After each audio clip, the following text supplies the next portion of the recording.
Hello, everyone. Welcome to the Bearded Respect, number 106. What's up? And I'm Scott, Mr. Bruce City Bearded. We got Jason over here, Mike down here, and we will be right back after this intro video.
Woo! Fireworks. I gotta learn how to turn that off. They're off. I don't know. Jason, you want to say hi to these fine folks? Yeah, I'm gonna. Yeah. William Shepherd. Hey, William. William Shepherd, what's up? JP. JP. JP. Hello there. Mrs. Bruce City. Hey, Becky. Becky. Hi, honey.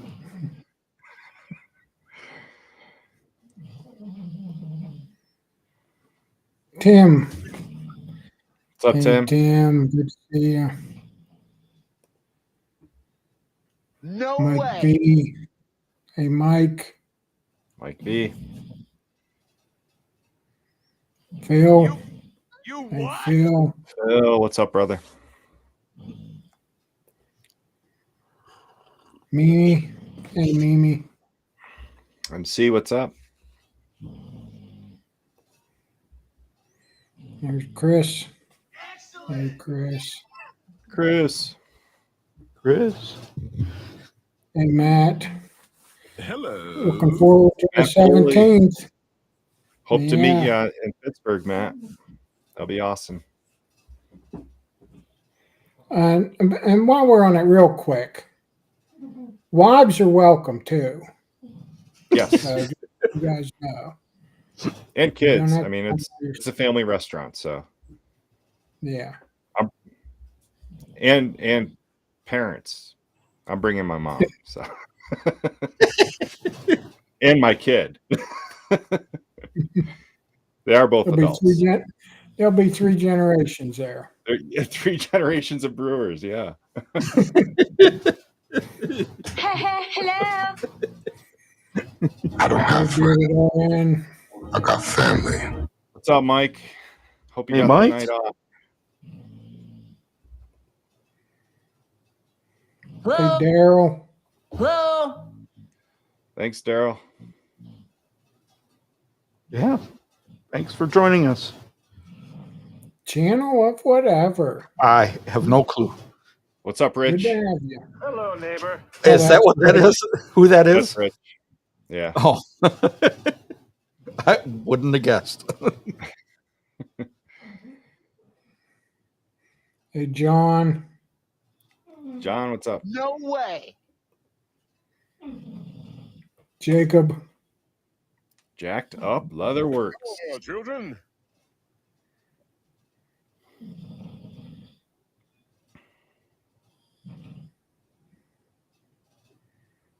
Hey, there's Corey. Hey, Corey.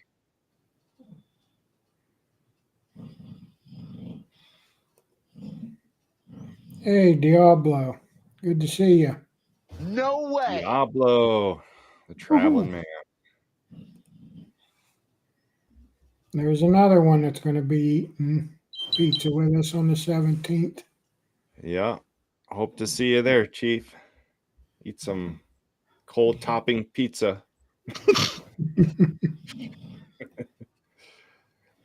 Hey, Dynamite. Dynamite. Hello, murderer. I'm hoping to meet up with Ty in Kansas. In Kansas? Next month. Yeah, we'll see. Cool.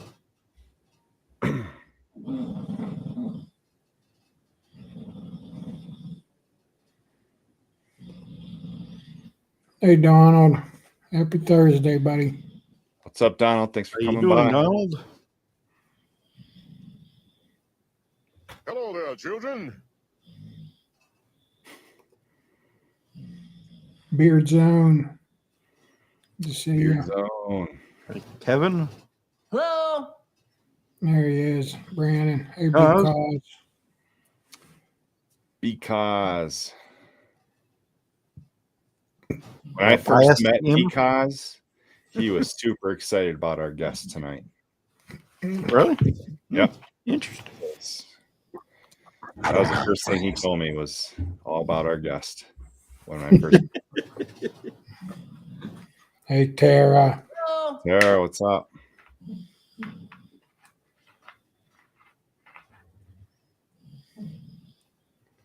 News butters.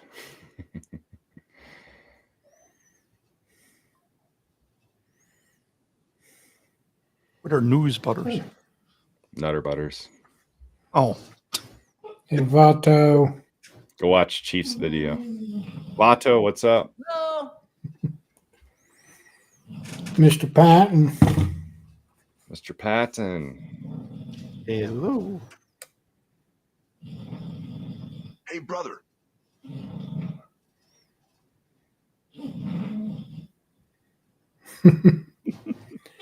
Yeah, she's up here already snoring. Yeah, she's sawing his logs. Oh, Where's the clem cam? Gotta get one yet.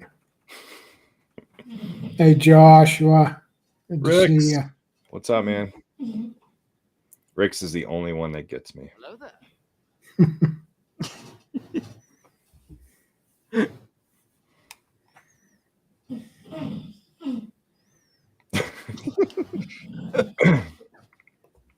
Sounds like a squeaky wheel. Hey, Lee. Hey, Lee, what's up?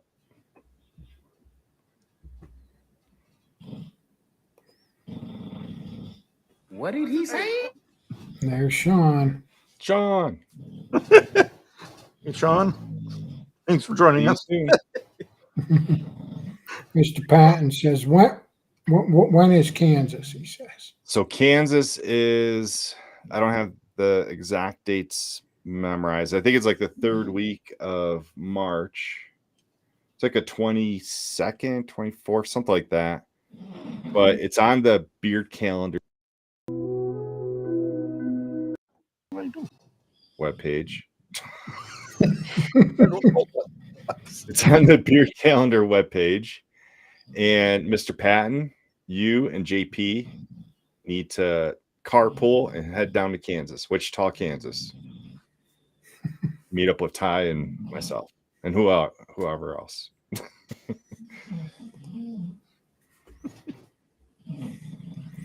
Tara said that is a no ounce butter, not a nose butter. Oh, Okay. what good is a no ounce butter? I mean, one ounce is pretty small, but no, no ounce. There's the man. Hey, Chris. Resident. Chris.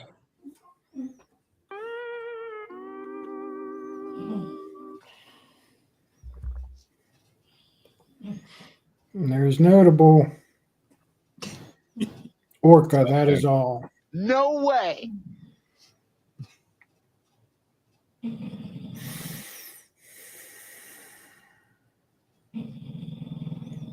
I'm trying to hurry.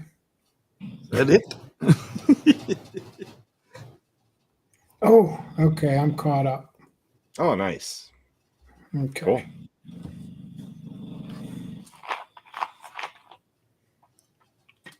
So with that, we can bring our guest on, I guess. Cool. I have 5 questions. Okay.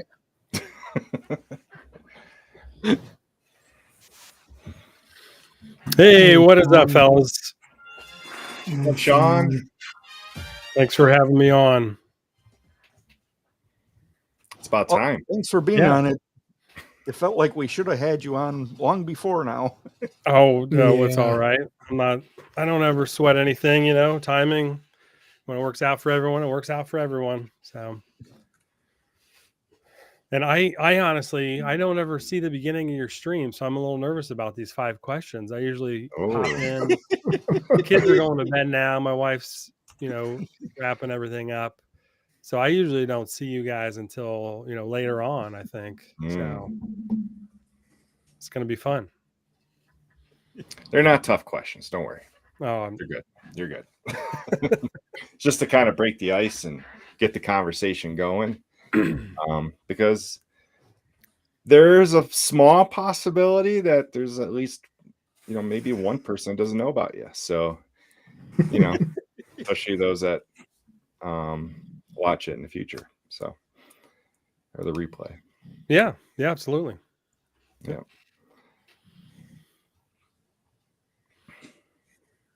There might be a few people. I don't recognize a couple names in the chat. So There you go. Yep. Yeah. Sean in Ohio, yes. Yeah, Bearded Chiefs in Ohio. Yeah. Yeah, actually, on the 17th, that wouldn't be far for you to make it to Pittsburgh either. I know. I was in the chat when you guys brought that up a few weeks ago, I think, and we have a market on Sunday Oh, okay. on the 18th. So Pittsburgh's really close. I mean, Pittsburgh's like 3 hours away, maybe. And I was like, man, can we make it work? But I'll be prepping, prepping market and It'll be busy. loading stuff up because we'll have to be there in the morning on Sunday to set up and stuff. So our first market of the year. Otherwise I'd be down to, heading out there. So. And he's near Columbus. Yes. Just north of Columbus.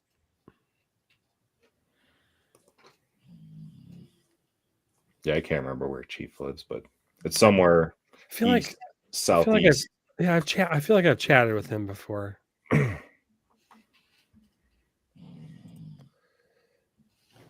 More than likely. A lot of people love the mint one, Inky, before bed. But I've just been partial to Ghost Hunter, the zesty lemon. Been wearing the heck out of that. I was wearing Pinky for a couple months. Super sweet citrus that matches our shampoo and conditioner. But for some reason that lemon's got a hold of me right now. So, hey John, the market is at Henmick Brewery. That's a market we do about 4 times a year. A brewery up in Delaware, Ohio. They usually have them on Sundays throughout the year. It's going to be indoors because it's winter, so they limit the amount of people. But it's a local brewery that opened a few years ago. Really cool story. They had a barn moved there from like Amish country that was kind of being run down and stuff, and they paid a company to move it there and rebuild it, and then built their brewery inside this massive barn, and then added on to it and stuff. So a really cool history and story. The owner's family owned the farmland. They weren't sure what to do with it. They were thinking about selling it, and he had this idea of open up a brewery there in the middle of nowhere. I mean, it's in the middle of farm country, and it's a destination. There, you go there and you hang out there. They have giant tables to play games at. It's just an amazing time there. And then they have vendors come in and for their customers too. So great place.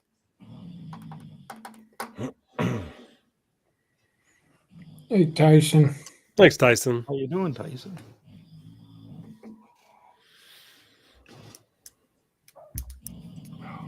So should we get into the 5 questions? Yeah. I have a question. One question first, Mike. How long have you had that hat? I don't know. Because I only ran those hats for maybe 1 year of our business, and I mean that hat's probably 4 years old. Yeah, that's what I was thinking. Maybe 4 years. Yeah. Wow. Yeah. We'll get into that. Okay. Okay.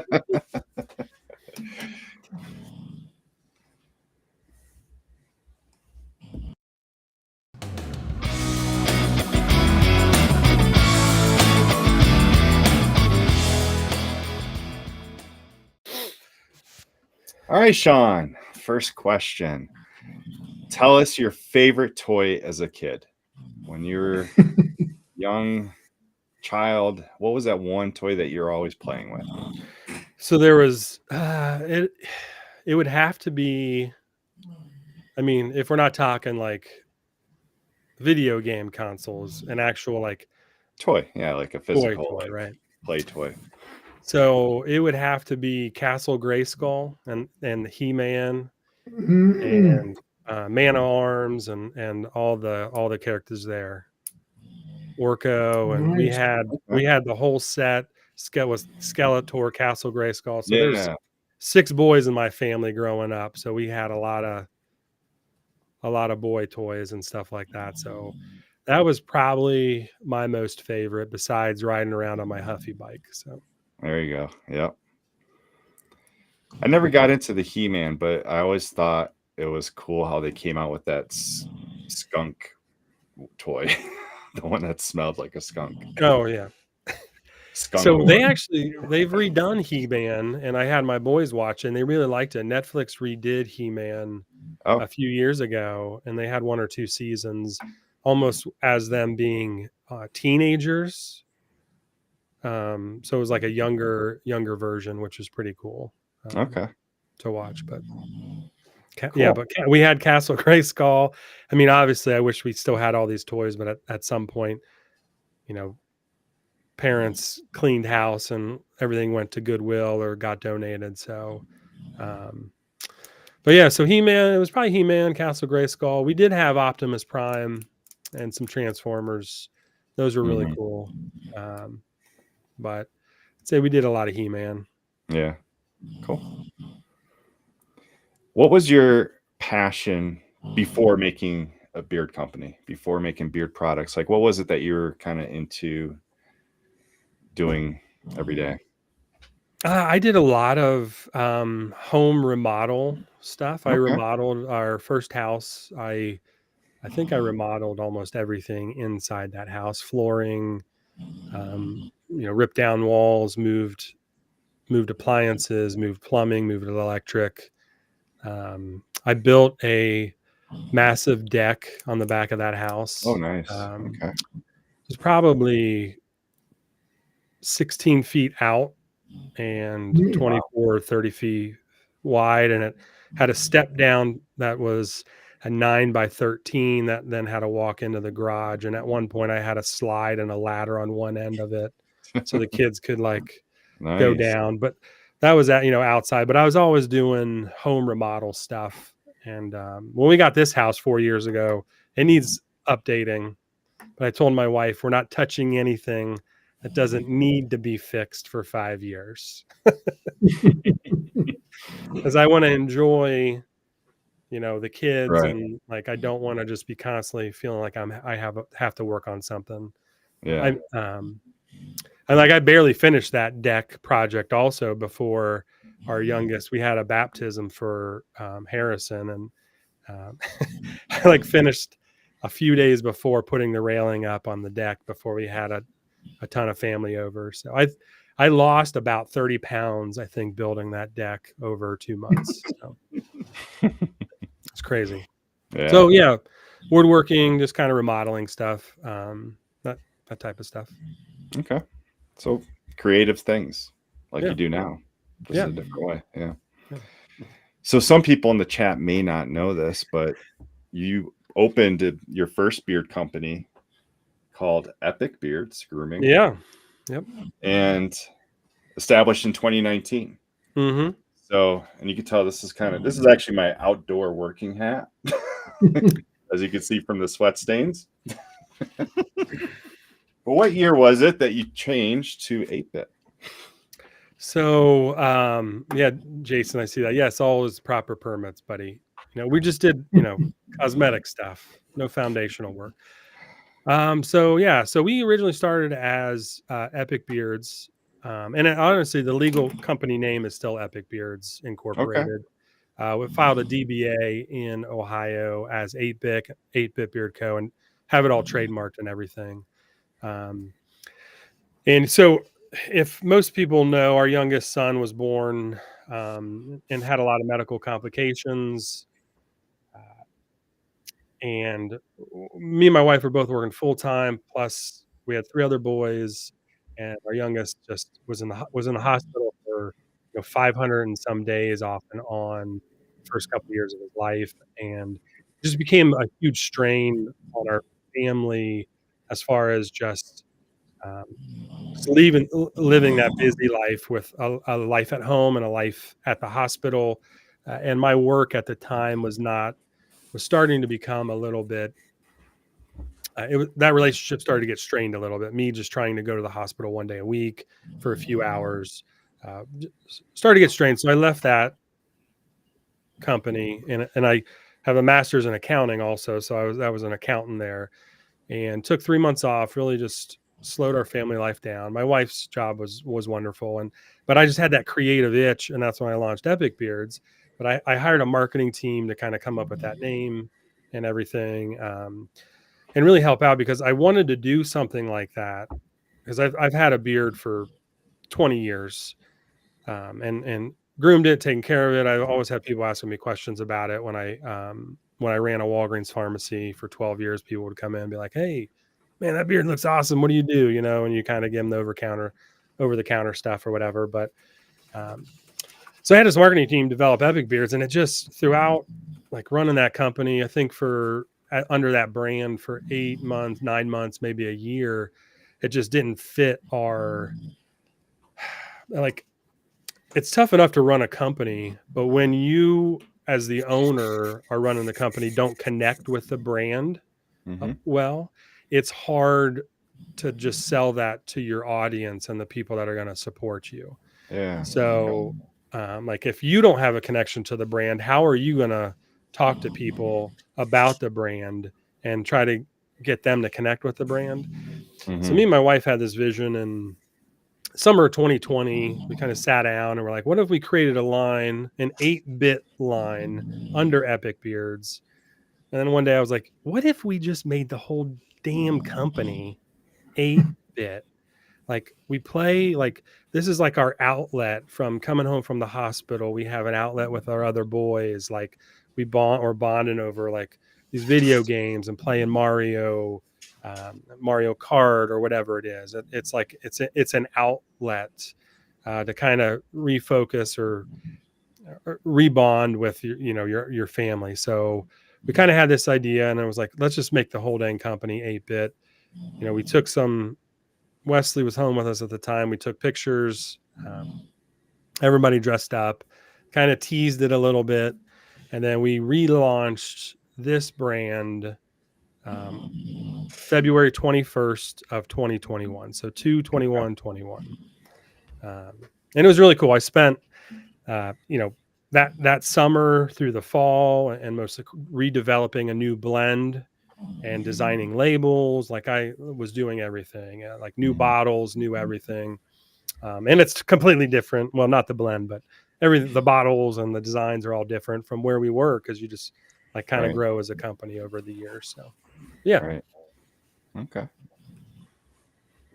What has been the biggest surprise since the rebrand for you?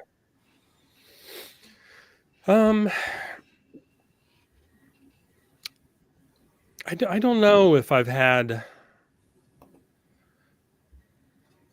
I don't know if I've had like a huge surprise since the rebrand. You know, I tell people our story about video games, and I think a lot of people relate to the story because they feel it too. That enjoyment, that your responsibilities kind of melt away when you get involved in the game and stuff. Um, so maybe I knew it was going to connect with our audience because I love it, and it connects to me growing up in in the 80s, early 90s, riding your bike everywhere across town, not worrying about being kidnapped or whatever's going to happen with the world today, right? It was just a different Right. time to grow up. And you have those video games also where you run to your friend's house because they have a Sega and you have a Nintendo, right? So he's got the new Sonic game, so you're going over there to play that. But now you have Mario Brothers 3, right? So he's coming over to your house, right? It's those carefree times in your life where you're just hanging out with your friends and no responsibility. And so I guess the biggest surprise is when I get to talk to people in person at markets that I do, like everybody remembers their first video game.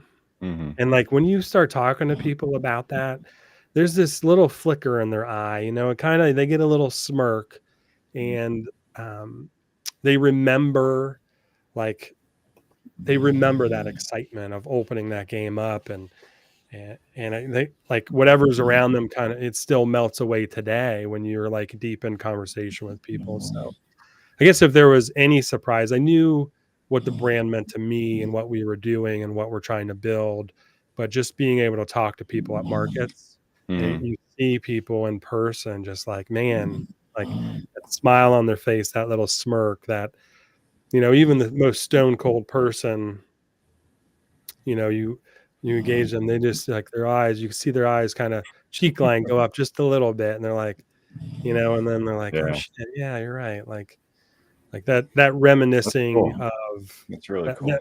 that joyous memory that comes back to people, I would say, I guess. Yeah. That's really cool. And yeah, that total relate, like everyone can relate to their video games as a kid and everything like that. And because like that's how, like I said before, that's how we met, because he came over to me because I was wearing a Pac-Man suit and Yeah. just started a conversation, and Yeah. we've been brothers ever since. So I think he might have been the one that sent that to me. Somebody did. Maybe it was Evan at Notable. Somebody like sent me a picture of you, or was like, have you seen Mike's suit? And I'm like, Mike who? Like this is like a random message. Did you see Mike's suit? Like you're the only Mike I know, yeah, and I'm yeah.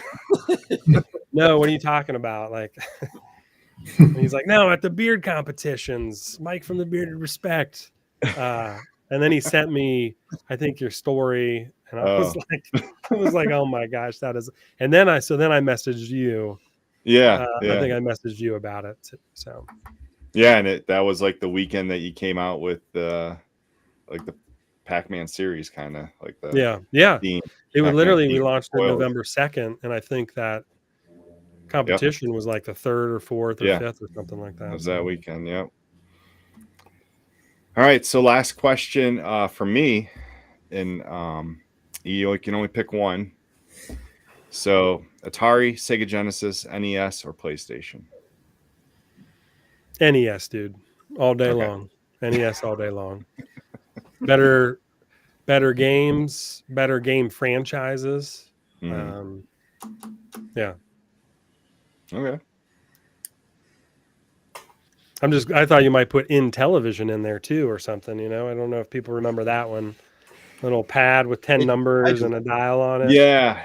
I never played with that. I've heard okay. of it, but Yeah. that was before my time, I guess. My cousins had that one. It was more these guys. Yeah. Yeah, NES all day long. there's a lot of good games on PlayStation now, I guess, but like old, like OG stuff. Yeah. You know, PlayStation really just when they rebranded had Sonic but yeah, Final Fantasy is great on PlayStation. The Assassin's Creed series. I do more PlayStation now than Nintendo.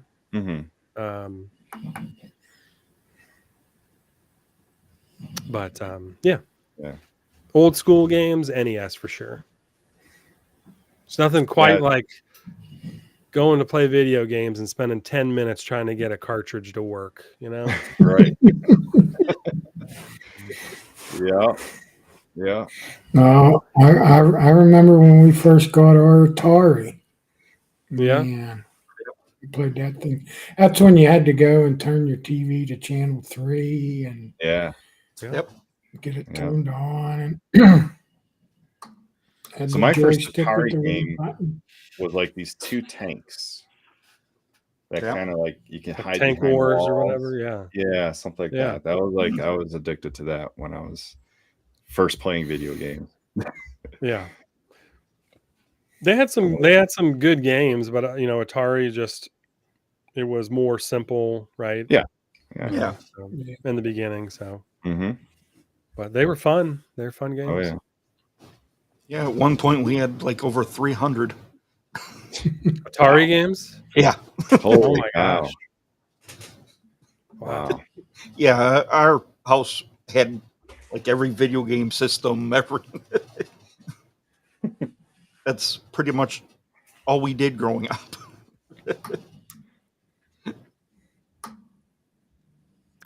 Yeah, I would agree, Ken. That's one of my favorites of all time also. Mm-hmm. Like I mean, our character is me basically dressed up as Link, but in red, white, and blue for America. But yeah,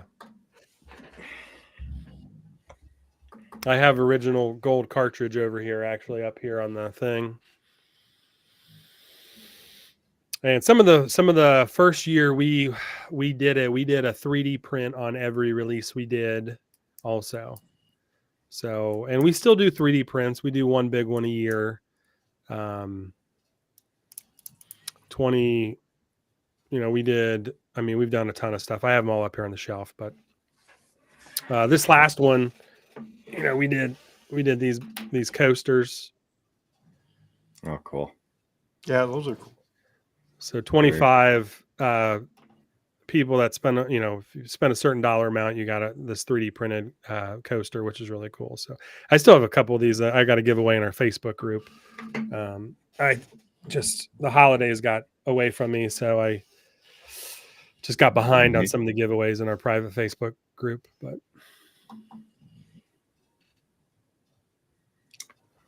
does anyone have the Villain series? yeah, so summer of 2022 and 2023, I did a Mega Man villain series. So the first one, we did Metal Man, Bubble Man, and Nightman. And then this summer we did Shadow, Gemini, and Tomahawk Man. So My vote would be Tomahawk. it's a pretty cool design. It's a leather. That one's more of a leather scent, a woodsy leather. Was Robo Stash part of that series? That is so cool. I can't get mine to look like that, but I originally was going to do circle tins, and I was like, I don't want to shrink. I made that design, and I was like, I've designed almost every single one of our labels except for a few. I'll probably be handing off the design work at some point this year, but I wanted it to really showcase that mustache, you know? So I was like, I got to have a slider tin for this thing. And I was coming up, we were in a live stream and I was talking about this mustache wax, and people voted for that name. I thought it was awesome. Like people submitted names for it, and Robo Stash Robo Stash Wax 1. So Dr. Robotnik. Jason, thanks, man. So Jason makes some amazing custom soap trays and beard holders and stuff too. But we do every year we do pretty well. We order from him and get some and sell them at craft shows and stuff. I've got a case of soap savers I got to get on our website too. So good quality stuff. Oh, one thing that I was thinking about, I think it was over Christmas or just before Christmas, you were doing, like, you were setting up tables in a mall. Yes. And I was just hoping that you were able to set up like across from a GameStop or something like that. No, I got put across from a nail salon, so that was pretty awesome. But no, it was good. It was it was 2 days, 22nd and 23rd, probably close to the. I usually don't like to do markets that close to Christmas, just with the boys home and out of school. It just gets a little crazy, but it was 2 12-hour market days. So it ended up being like a 14 or 15-hour day, Saturday and Friday and Saturday, a couple of days before Christmas. And then we drove out of town on the 23rd. It was pretty exhausting. And the market, we did okay. Not really worth being there for 28 hours in 2 days. Good, but the person who runs the market has a store at the mall too, so we'll be moving our merchandise into his store to sell for wholesale, so which will be nice. Cool. Yeah.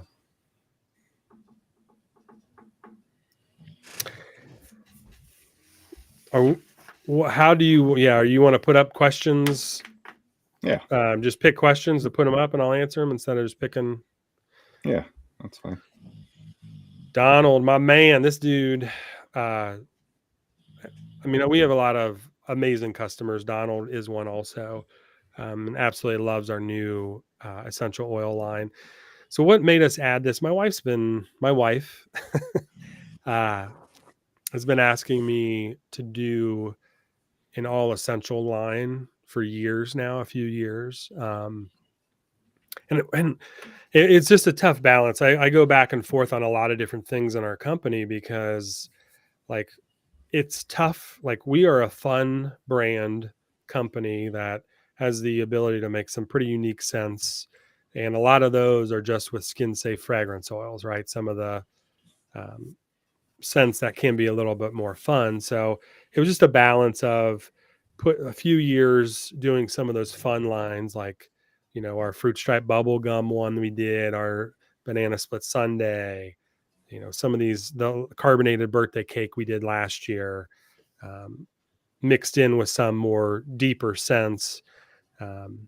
But this was the last year. I was probably going to do it this year, but last year we made a commitment. It was my no fear year. So if there was something that we had been pushing off for a while, just get it done and do it. So, I mean, we launched 8 new candles and a whole new line of oils and butters with all new labels, all in the last quarter of the year, which is ridiculous for a company to do. Heading into the holidays, usually you have everything prepped, you're ready to go, and it's tough to launch new products that close to the holidays. But I did a whole marketing campaign behind it. I did a video on each scent we did on the EO line. I posted on our YouTube channel. I had email blasts going out. I mean, it was a lot of work to build that up for a month just before the release, but I think it worked out well. It was a great release with Dan C, and people love it. But yeah, ultimately it was my wife, and we were like, you know what? Because I've been tinkering with our original blend, and she's like, well, why can't you just make a separate blend that's all essential oil line? And Dan, when I was consulting with Dan too, he said, that was something that would be a good idea, something a little bit lighter maybe, or some different ingredients. So, and then we wanted to take the classic arcade games and bring it to an essential line. So that's why it's the classic essentials. our classic essentials line. So, yeah. But why do men do anything, right? It's some woman pushing you from behind, or a little earworm, and you're, Right. like, hey, this would be a pretty good idea. Why don't we build this giant deck on our house? Sure, honey. Why don't we launch this all natural line? I know I've been wanting to do it for a while. Let's just do it. Okay. All right. So, good question, Donald. Yeah, my wife, and it was a lot, developing all the scents too. I wanted each one to be unique and stand out on its own in a different way, so it could appeal to, anybody. You're launching 5 new fragrances or scents at one time in an all new blend. It's a lot just to do 1 or 2, and we did 5 in butter and the oil and the butter. And I want to add balms to that line this year for those. So we have balms in our signature fragrance line, but a balm for our EO line. But like Pinky is super sweet grapefruit, right? You have Ghost Hunter, which is a zesty lemon. It's not a sweet sugared lemon, zest. You have Inky, which is a mint, a eucalyptus mint, more spearmint. Blinky, which is more like that red cedar wood. It's red, so it's like real woody. It's got the fir in it, the fir needle and the cedar wood. And then you have Clyde, was orange, so there's sweet orange and a little bit of cedar wood in it. So they're all different. They're all different. So JP wants to know, will there be a new villain series this year? No. Okay. We still have the 3 available that we launched last year. We'll probably roll with those for a few more months. We have 10 signature scents plus the 5 on the EO line. That's 15 different products to manage in oil, butter, balm. So that's 45 unique products you're making, plus candles, plus mustache wax, the soaps we have, and it's so plus any additional limited edition ones that come out. So it's just a lot of stuff to manage. Just me, I do everything, all the social media posts, marketing, email marketing, label design. I mean, making the product. So we want to add a few to our signature blend and then a few to our EO line this year. So we won't have like 3 new villains, I guess, coming out, but we have some really cool stuff coming out. It has not been too challenging, David, because I have 2. What I do is just make a batch of unscented, 2.5 gallon jugs of unscented signature line, unscented, EO line. So, and there's ingredients kind of cross over a little bit between the 2. So, it has not been that challenging yet. I think the biggest challenge might be when I'm doing butters or balms, because with the melter, melting, using all the product, cleaning it out, and then setting up for a different blend that goes in it might be the most challenging part about it.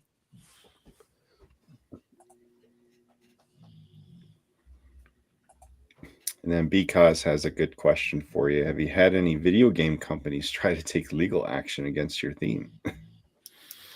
Yes, we have actually. Yeah, Wow. we have. Yeah. Wow. That's scary. We had some people when we first launched, for whatever reason, every post I made would tag Nintendo.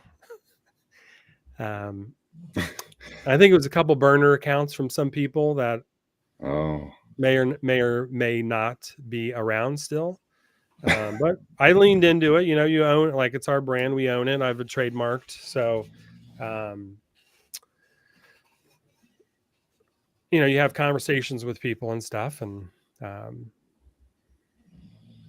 but certain things you can do, certain things you can't do, right? So it's we haven't had anything for years, but yeah, we have, especially when you have somebody tagging Nintendo in every single post you make. It's really exciting. It gets exciting real quick. Jeez. Oh man. Yeah, they ended up, after having adult conversations and stuff, they ended up removing all of their comments from all the posts and stuff like that. But yeah. Hey, Mel. Hey, Mel. What's up, Mel?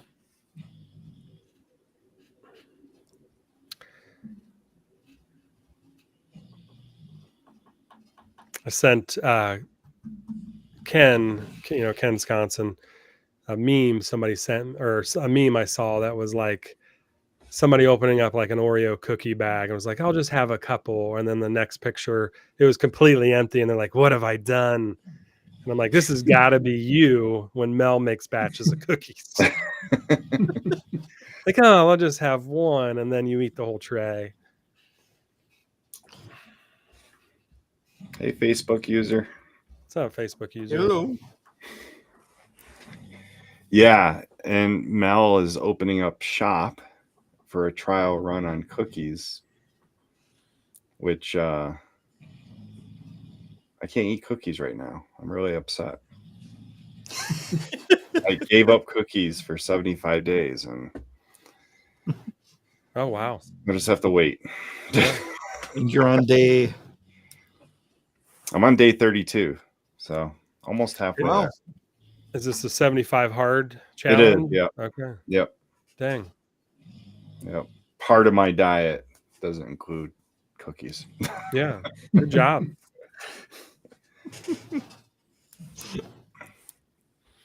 Good job picking that diet. Hey, it's one of my worst things, Oh, I hear you.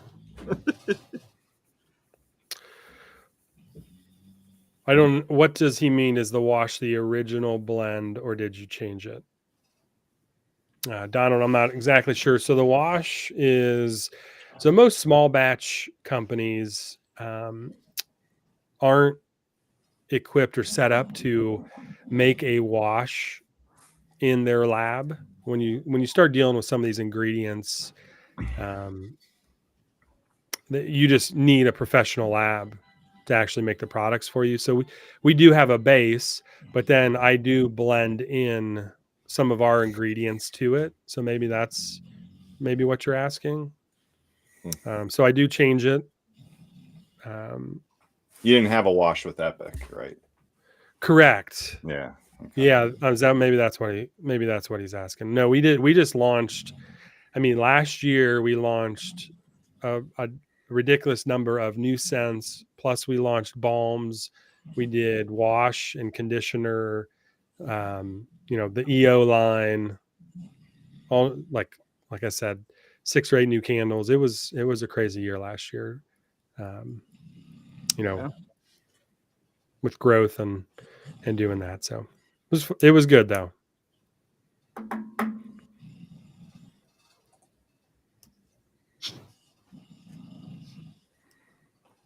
I think Ken was saying you get a 75 hard gift when you're done. Yeah, I can order some as a gift for myself, but yeah, they got to be fresh though, so I got to wait. And like Jason said, I have 290 more days to order. Yeah, Brandon, as long as you're not, like, if you're not trying to monetize it, it's not a problem. I mean, there's a ton of video game channels out there playing games and making videos and even Instagram accounts. But yeah, it just all depends on what you're doing with that.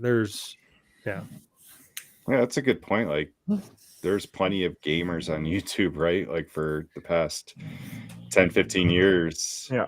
Yeah, and there's money even off YouTube. You're just watching them play video games. Yeah. Yeah.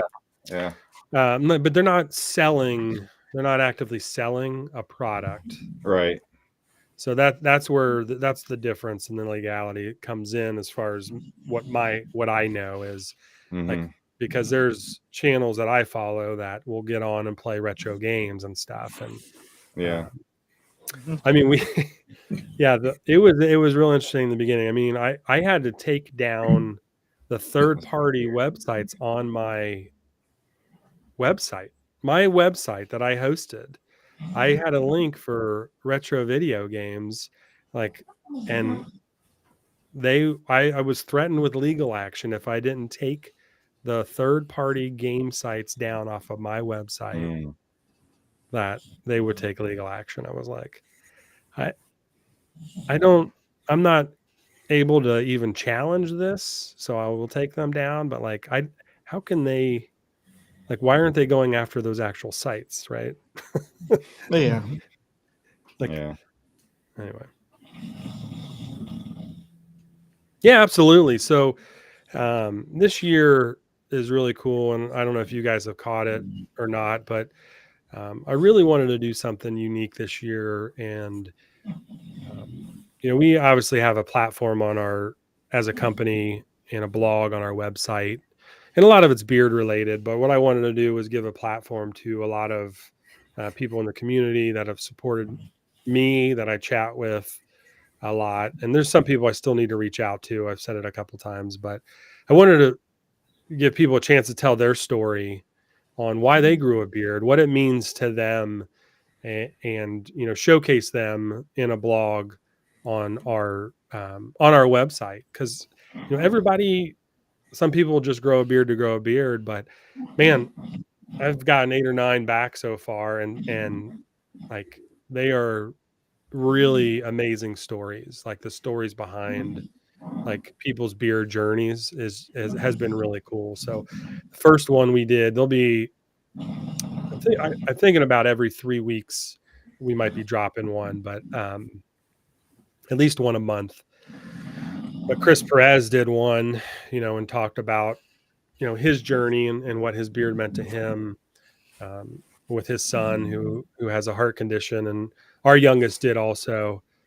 And February 1st kicks off Heart Month, so you'll see a lot more fundraising and charities for American Heart Association, which our kids will be doing one through their school. But I think it's tomorrow, right?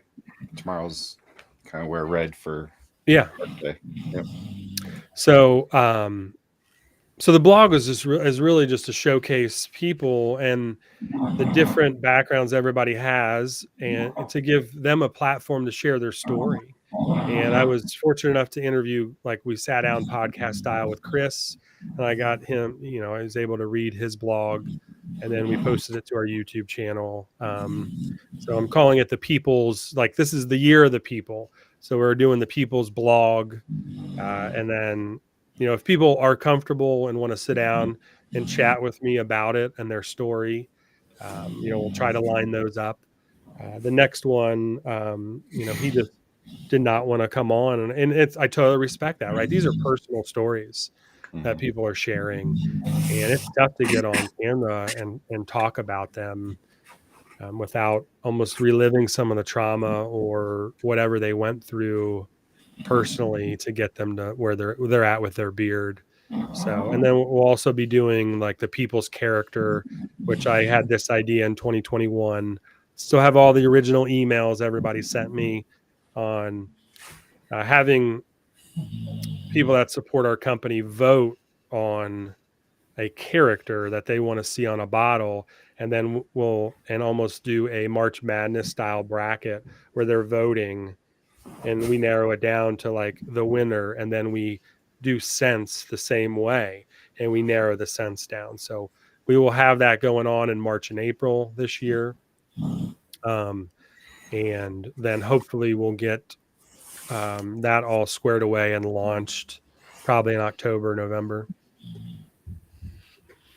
So it's just a year of community, a year of the people is kind of what I've called it. I always have a focus every year, rebrand. Our rebrand year was more like the year before was discovery, and then rebrand, and be present to those people around you, right? Try not to be on your electronics. If you're having a conversation with somebody, don't just stare at your phone while you're looking at them, right? It's that text message can wait until after that conversation's over. So we always have some type of focus that I want to do. Last year was like my no fear year, where we were going to go all in on all these products, and that's why we launched so many different things. And we did more markets than we had ever done last year as a company too, which was really cool and helped a lot. This year is more about people, the community, people that support us, giving them a platform to tell their story. So, and Donald is, I asked Donald and he said yes. So, and there's several people in the chat that, oh yeah, cool, Ken. Absolutely, man. Several people in the chat too that I've asked, also. So this is really good. They're just really good stories. And some of them can be fun, it just, everybody has, that reason. So there you go, Ken. Pinky. I love the Pinky scent. I really love that one, but I'm all ghost hunting now. So,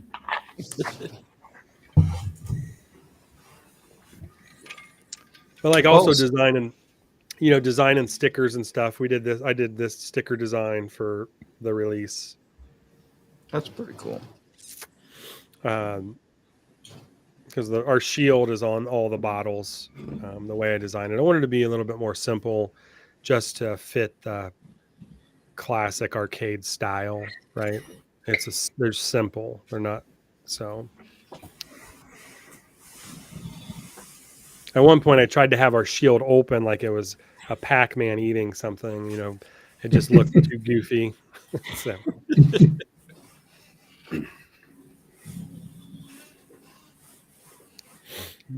Yeah. Jacked up other word figure. Oh, by the way, I know you guys didn't ask, but I did make a discount code for you guys. So TBR15 will save you 15% off. Ooh. If you want, to, it doesn't matter. We can also do a giveaway at some point if you want to. It's completely up to you guys. But TBR15 will save you 15%. Thank you. Yeah. There's also something we forgot to mention earlier that we planned on doing tonight. Kind of charity related. A good brother who's always been part of the Bearded Respect chat lost his wife recently. Yeah. He has a FundMe page.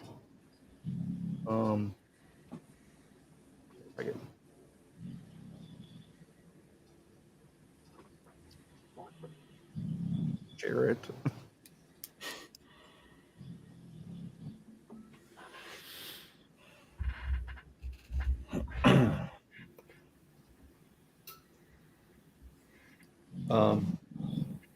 I'm sure almost everybody's heard by now, but Russ Young recently lost his wife, and is trying to raise some funds.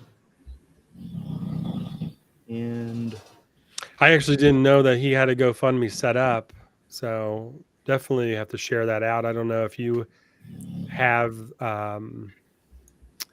the link, Scott. Shoot it over to me in messages or whatever, and then I can share it to our stories too.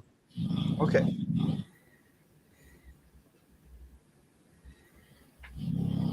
Or Mike or Jason or And I'm going to drop the link right here. Oh, looks Okay. like wow. Already did that. Mine's shorter for some reason. I don't know if this will work for anyone, but we also, for the rest of the show, we'll have a QR code up on the screen. Yeah. Just trying to to share it and help them as much as we possibly can. Yeah, Mhm. absolutely. Yeah, absolutely. We lost our youngest son. Beard community really came together and, had a fundraiser for us, which Oh yeah. is just very touching and helped a lot with the expenses. So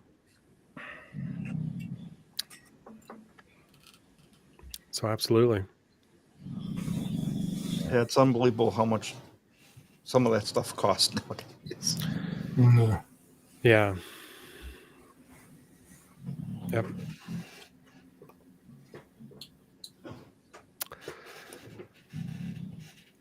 Bearded Funhouse, you can always send me a message on IG or whatever. I know you had asked a question about a blog or whatever. We can chat a little bit about it.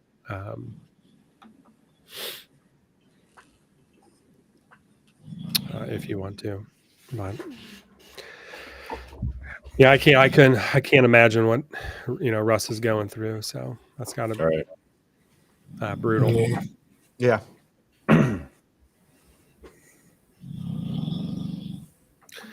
I usually do a like the last few years I go through and I do all the reporting and I find the top cent and then I make slides of it and have people guess, and if you get it right then you win a prize or whatever. And I didn't do that this year. Just our November, December, January has been crazy, just crazy, launching new products, tons of markets, and then January just trying to catch up. I do my own accounting to prep our business file for our CPA that I handed off to. But typically our top scent is Tood Town. It's a blackberry oud. I tell you, last year we launched a Mega Man 2 barbershop scent that was more of a clean barbershop from the soapy Cutman one, or Talc Cutman, our original barbershop, which was a collaboration, was a little bit more powdery. I wanted a clean, soapy one. And Mega Man 2, just the last couple months at markets, really took off. We sold out of that one at a few markets that we were at. So it's got to be one of those two. If you like barbershop scents, Mega Man 2. If you like a little bit more rich oud scents, then Tood Town.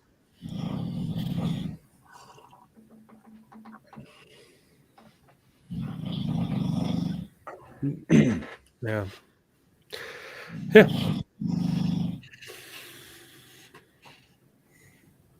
I was, Matt. I did play that. What is RTS game?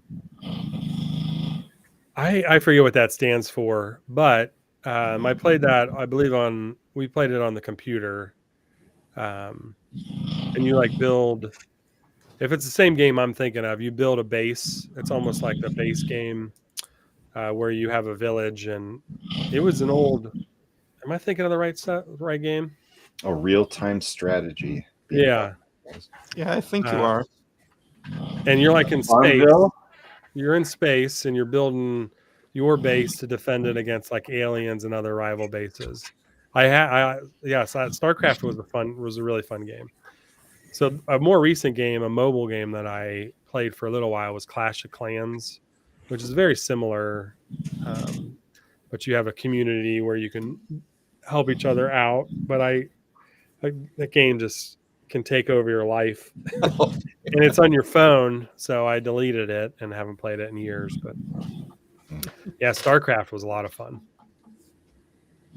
Is that something like, would The Sims be an RTS game? It would be similar to Sims, but with StarCraft, you literally built a base and built walls, and you would chop wood, you would mine for minerals. I mean, probably not wood in space. I forget what they had, but there was resources you had to collect. And then you built a town hall so you could have more people do more work to collect resources. And then you could build an armory to build different types of troops to defend against a rival that would come in and try to steal your resources. So it'd be similar to Sims to a point where you're building your own village. They don't have their own life like in Sims. Like it's just all automated. Like you build a gold, a gold digger. He just digs for gold and then he walks back and dumps it off and then he goes back and digs for gold, right? But you have different. That one was a lot of fun. But I think it was set in space. So I forget what, but I thought you fought aliens. So then you build like gun towers and turret towers, right? And like to defend your base from like people attacking it. So I never played Sims. I just know when me and my wife first met, she played it a lot. She was into Sims.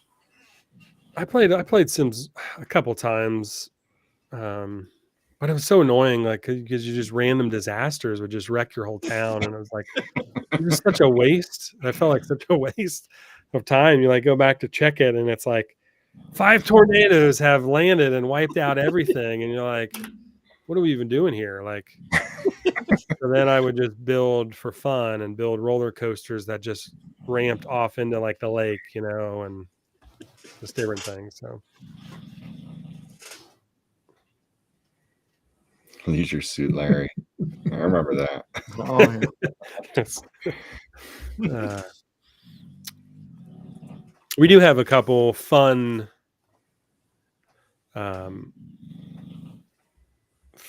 more fun scents in our EO line that will be coming out later this year. And then we're going to re-release a couple OG scents from 2021 this year that haven't been around. So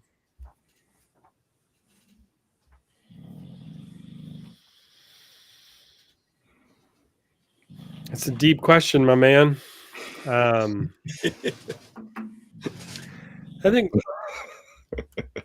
I think I've always wrote about, like, my hero has always been my father. I wrote about it in grade school and high school, and just things he accomplished in his life through adversity, through a lot of adversity. My grandparents were alcoholics at times in their life, and my dad, who was the oldest in his family growing up, at 13, 14 years old, would have to go down to the bar and pick his dad up and drive him home, and really take care of a lot of the family. This is, obviously when he was younger, my grandfather was an amazing man once he got older and became a grandfather, and super supportive of all his grandkids and stuff. But, my birth mom died when I was 9 months old. So you have my dad, and 2 of my older brothers, who are basically me, who's 9 months old in diapers, my older brother, who's 2.5 in diapers, and then my oldest brother, who was probably 6 or 7, dealing with that in the early 80s, and not turning to any kind of substances, really, buckling down and getting our family through it. Ended up remarrying and just different adversity he's faced in his life. So he's always inspired me to try to be the best person I can be, because of everything he went through and what he was able to accomplish. And and then obviously my family, my kids, obviously I do a lot for my family to do what I can to take care of them or be around them. And it's one of the reasons why I'm even talking to you guys here today is, with Wesley being born and struggling so much, and the demand on our family. Me and my wife both working full time. I quit my job and took several months off just to be at the hospital every single day and be there. So my wife didn't have to go, or because it's exhausting going to the hospital for 550 days. Like, you have a child there. So, and my wife's an amazing person. She organized movie nights there. All the kids would go there once a week. We'd have movies. This is all before the virus took over the world. So, a little bit more flexibility and everything. But what was the second part of that question? Hobbies. I really don't have too many hobbies now that I'm running a business and trying to build a bubusiness. So my hobby is this. Didn't your wife write a book about the so we have a separate company that is just almost like a nonprofit, basically, where you get thrown into these hospital stays. If you have an emergency you're a caregiver for your kid or just a loved one, a spouse, a parent, you just are thrown into this life that you have no idea what's going on or what you're doing. And I was a Cub Scout den leader for my kids, and I always had a Shinola notebook, pocket notebook, Shinola, made in America in Detroit, and for scouting and stuff. And we were there, and it was just so overwhelming. I started taking notes in it, and then every day we would take notes, front and back pages or whatever, notes on the day, what we're learning and stuff. And we ended up going through, they were probably about this thick, and we ended up going through 4 of those books in our hospital stay there.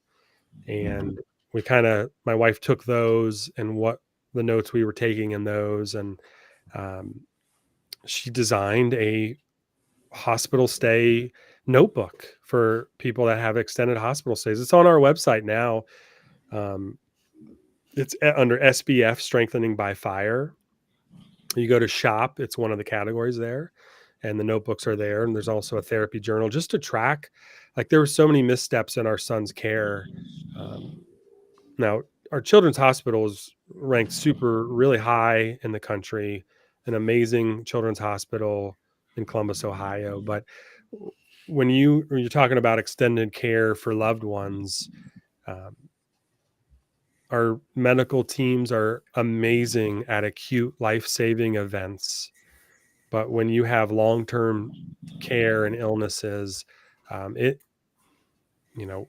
it's a struggle sometimes. So there's a lot of missteps in his care that we had big setbacks on. There was things where he was put on medications, and they just we forgot about the medication that he's been getting every day. And it's by the way, it's addictive. So now he has to go through a 2-month wean process on it. Like, he shouldn't even be on it anymore. It was like, who's managing it? Well, nobody was managing it. We put him on it, during this event, and then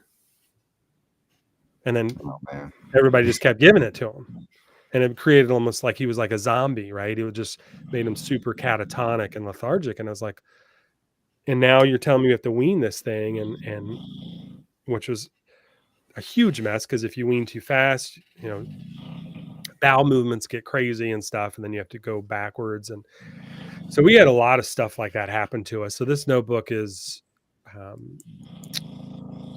to help families out in those situations where there's a spot for all the medications you're on, what they do, the questions to ask, because not every medication you should be taking, right?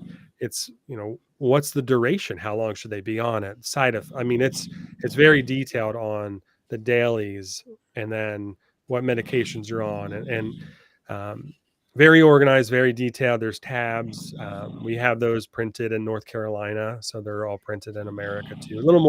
A lot more expensive to have them printed here. So, we basically cover our costs with them. We're not out to make money. And we do, if people, donate to that brand, then we, hold copies back. When people reach out, we will mail them out, for free because of the donation and stuff. So just a really cool book to help families through those emergency hospital stays. So, and honestly, one of the things I've wanted to do was incorporate that brand into our company more. So I wanted to start carrying them on 8-Bit's page. I know it doesn't, like, we're almost carrying 2 brands on our website to a point, but I really want, that brand's just as important as what I do, or probably more important than what I'm doing. So at some point we probably will redo our candle line to almost that line. So it matches that. And with that and with the, go ahead. Sorry. Well, sorry. No. I was just say I think adding that to 8-bit, helps reach more people, because I mean you have like a large following with 8-bit.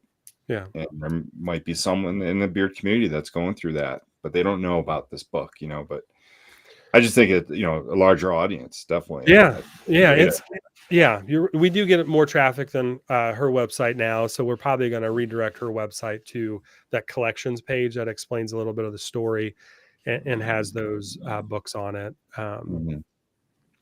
But with our people, I really wanted. We do charity events every year. We have always hosted, like for the Down Syndrome Association. I think we've been able to donate like $2,000 over the last couple of years to them, and mental health organization was probably, I think, $600 or $700. And I do this full time, and I still don't pay myself yet, which is completely fine. But it's not. It's more about reaching the charities and stuff. So, this year we're gonna be dedicating and doing charities year round also. So we'll be doing every quarter, have a different charity that we will be focusing on. So we're still going to do the DeSaco.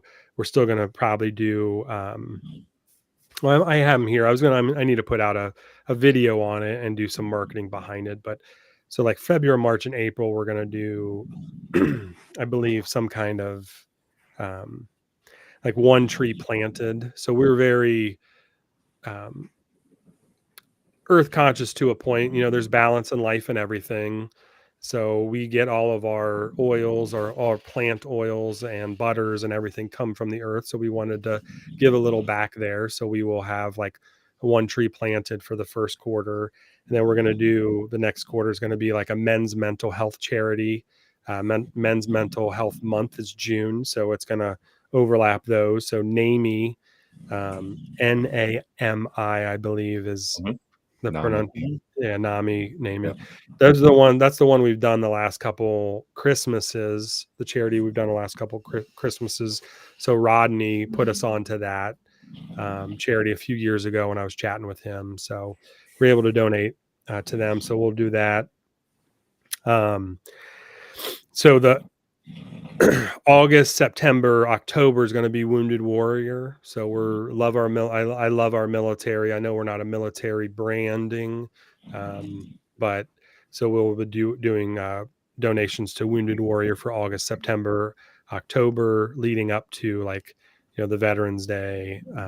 Do the donation then, or hopefully I'll have all the numbers in so that we can donate in November for Veterans Day, and then the November, December, January months will be DeSaco, the Down Syndrome Association, that was so crucial in helping us in the hospital, and would drop off gift baskets to us and help our family, food drives or whatever, people dropping off food or meals at the hospital, because our hospital food was actually pretty good.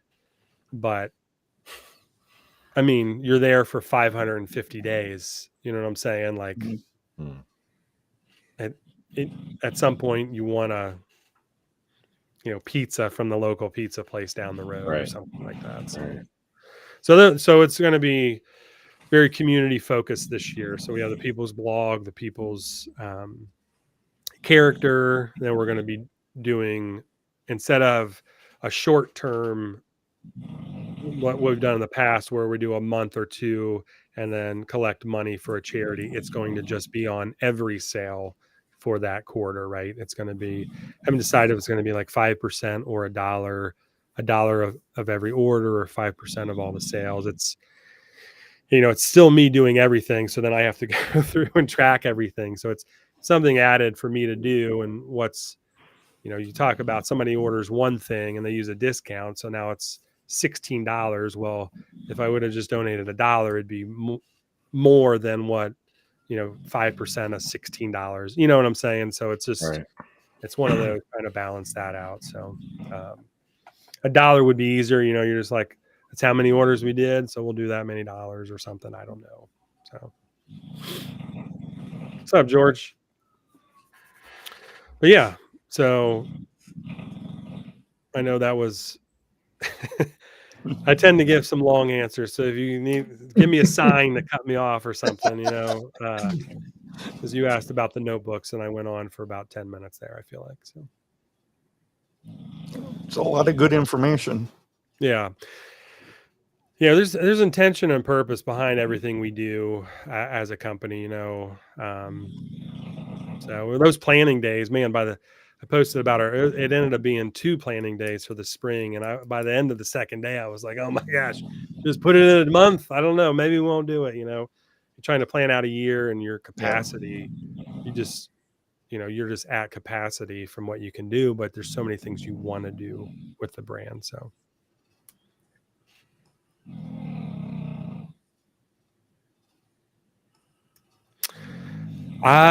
Man, it would have to be the OG Legend of Zelda gold cartridge. That game like was ahead of its time for the NES. Like you have an NES system where you play a game, there's no save, there's no and you get to the Legend of Zelda, and all of a sudden you're like, wait a minute, what? If I hold in reset and power, it saves my status in the game. Like that was just there's so many things about that system were just ahead of the time for that, because they had the coax cable in the back where you used to have to change to channel 3, but they also put the RCA plugs on the side, my guys, like thinking ahead to the future. Like you can take an original Nintendo and plug it into a TV today with like RCA plugs. It's crazy. Yeah. That game just I just fell in love with that game. The opening scene with the waterfall and like the color changes. Like what are you getting into here?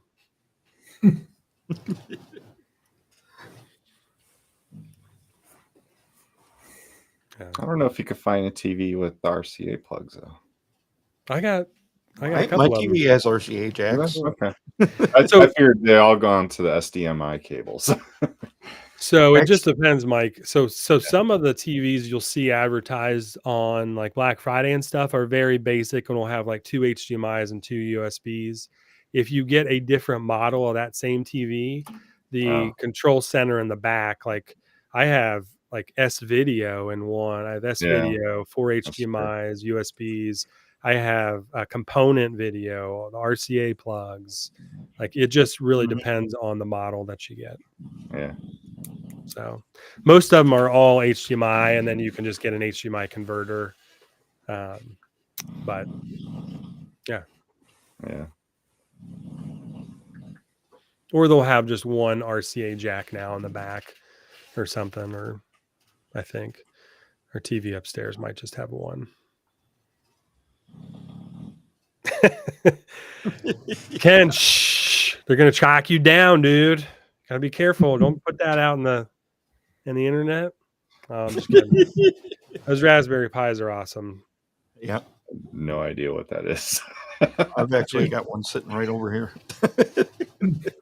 It literally is the size of like a Ridge wallet or a credit card. The Raspberry Pi is in it. And you can program it and hold like 2,500 games. Those old games don't take a lot of memory.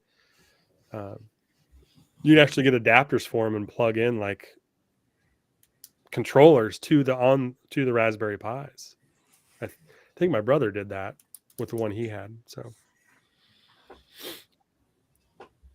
it's just a computer chip process. It has a processor on it, and you can just load, some small RAM and memory, and you can just load these old games onto it and play them. So a video and audio output. I mean, some simple stuff. Yeah, you can actually do some pretty complex stuff with them. Yeah. Not just video games. Yeah. Stuff. Yeah.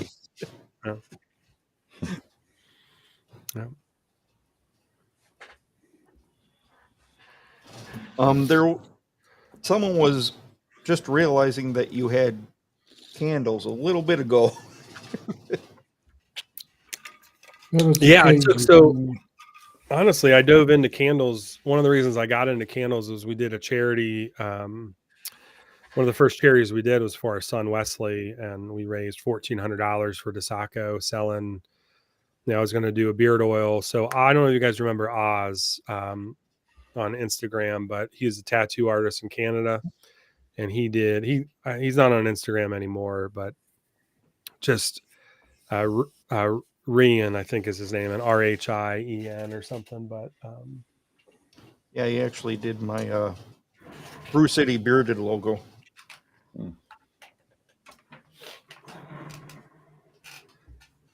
yeah, I sent him a picture of Wesley and was like, so Wesley, we named him Wesley from The Princess Bride, Wesley True Love, and I sent him a picture, one of our favorite pictures of Wesley, and I was like, is it like, can you like put a mask on him and do some stuff?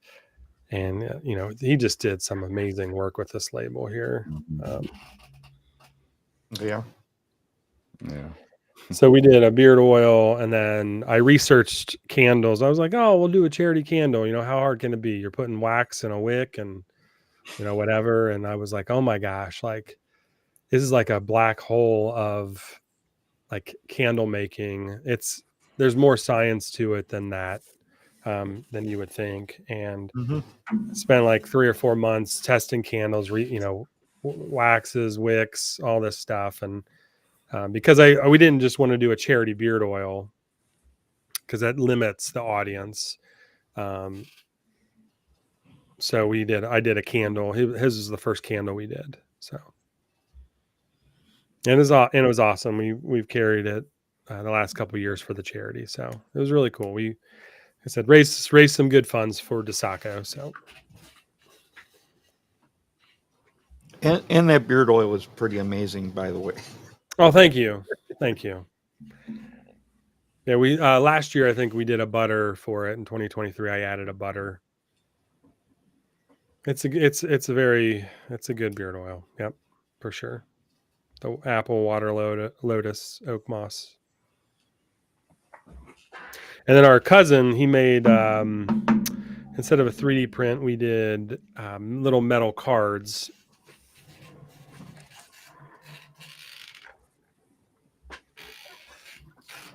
So we did little metal cards. He got a laser and he was testing stuff out, and he did. So I also designed a sticker, but then we did little metal cards with like "Death cannot stop true love. All it can do is delay it for a while."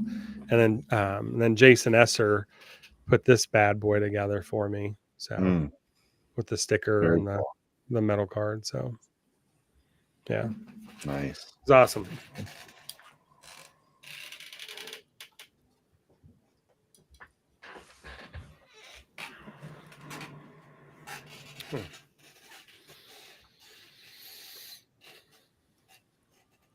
Yeah, and the How you candle. doing, Jason? You hanging in there? I don't know what the leather works. I'm not sure what the I only buy our wood wicks from one supplier, and I'm not sure what they are. I do know that they're sustainably sourced, which is important to me when I'm buying supplies. That it's a sustainable, not gonna, and they're crackling wood wicks, so it's pretty cool. They're really cool wicks. Nice. You give a little fireplace crackle as they're burning. So I don't think they're cedar. I think you'd get a little smell if they were cedar. Yeah. Because I've worked with a lot of cedar before, and I don't. I don't think they're cedar. But, yeah. Oh, Bearded Beta, what's up, dude? And Daniel came in too. I see that. Missed those guys. Very cool.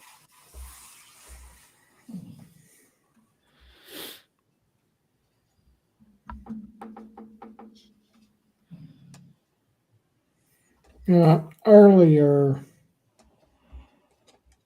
I forget who it was now, but they were asked when we were talking about the sensing stuff, and he listed 3.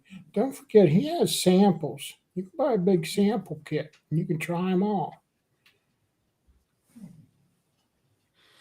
Yeah, so we redid our samples. It's something I toyed with for a while, going back and forth. I think we finally dialed it in, but we have samples in our essential oil line, the 5-pack, and then we have a 10-pack of our signature line. And we do have a few individual samples out there, and those are kind of like some of the old labels I'm still rolling through. The new labels all are uniform and match our brand with our logo. And the old ones are more like the character ones that I'm still kind of getting through a little bit. So, but yeah. And free shipping over $75. But shout out to Dreamcast. Man, that was a good one. Didn't last that long. They sold out, didn't they? I think they. Yeah, I think Dreamcast was a little before their time. Yeah. I had one. Yeah. And then you had the controller where it had like a mini game built into it. Yeah. Yep. Yeah. But those were one of the first systems you could put like the NES games on as a file, the Dreamcast. Oh, yeah. So before like Raspberry Pi, you could, I forget what they call it. It's been so many years, but you could actually put the NES file on the Dreamcast and play all the NES games on the Dreamcast. Yep.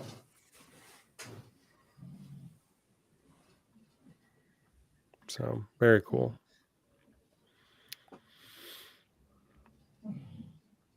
And the individual samples we have too are free shipping on those. So the little small bottles.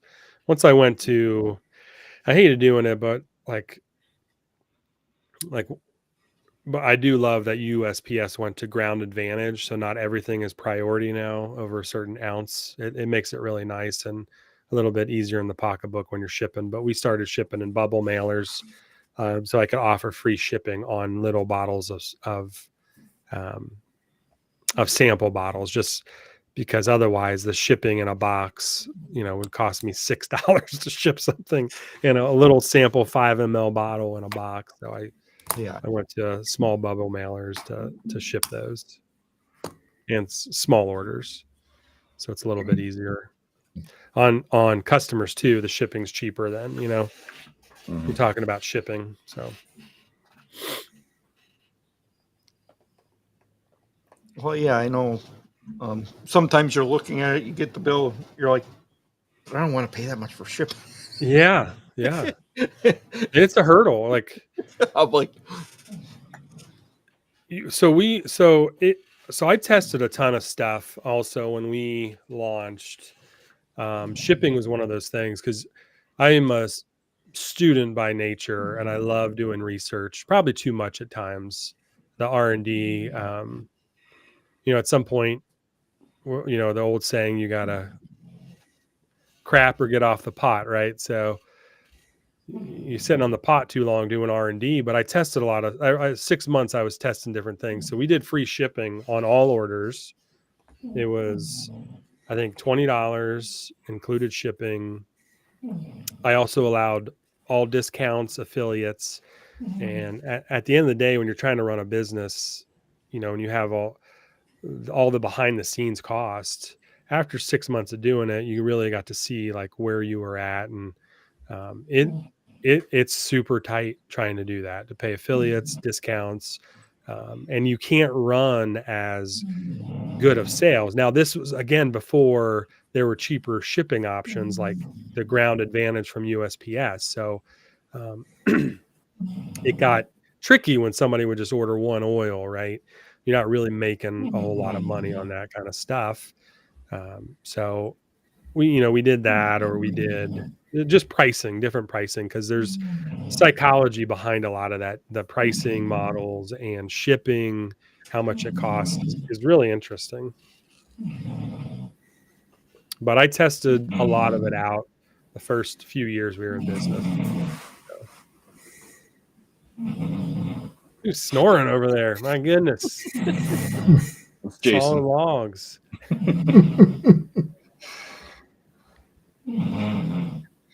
How we know she's alive. Yeah. Yeah. Yeah, Miles, that Switch is awesome. The Nintendo Switch. They really did a good job with it. I really, the only thing I don't like about that is the controllers are so small when you're trying to play multiplayer games. It makes it pretty tough to hold those controllers. So I'm guessing they designed them for kids, Japanese hands. yeah, maybe. There's things you can put them in. I think they have adapters you can slide them in and stuff. But again, that's an extra cost to the Perfect for these hands. They I are. made them just for you. Yep. Yep. Oh goodness. I don't even remember that. I never heard of that. Oh, Magnavox Odyssey 2. boy, I bet there There was weren't a many of one? those sold. There was a 1 and a 2. Or they just started off with 2. That's true. Yeah. 2 just sounds better. Yeah. That's right. That's right.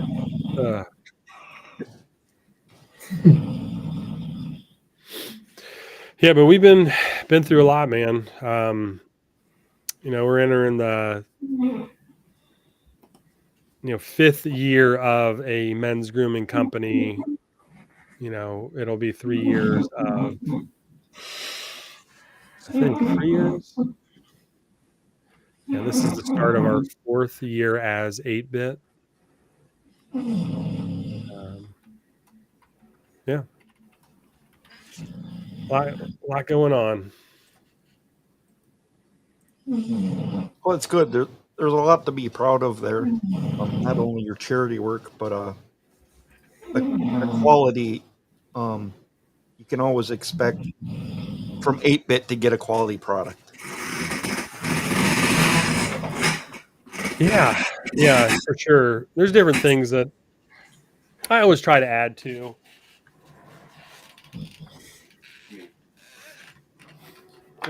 We always have our unique stickers, but this year everything just came together at the end of 2023. Like the welcome card I designed, it goes in every order, and just instructions and stuff, kind of in our theme and everything that on products and stuff. So there's just a lot of different things. I felt like our brand, like you go on a journey with a company. And I was talking about this a little bit in the green room, like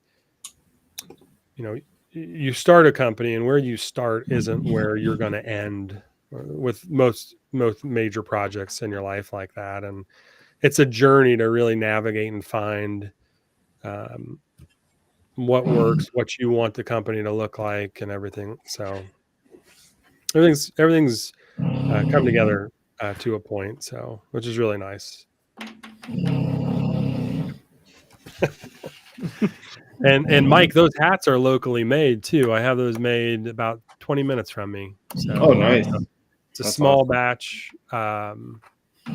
batch company that started 5 or 6 years ago with apparel and hats and stuff. And Very cool. that's going to be if you could stitch that, how well it could stitch that, and we have a couple different colors, had a couple different colors. We got all black on the website now, and then a red, white, and blue one.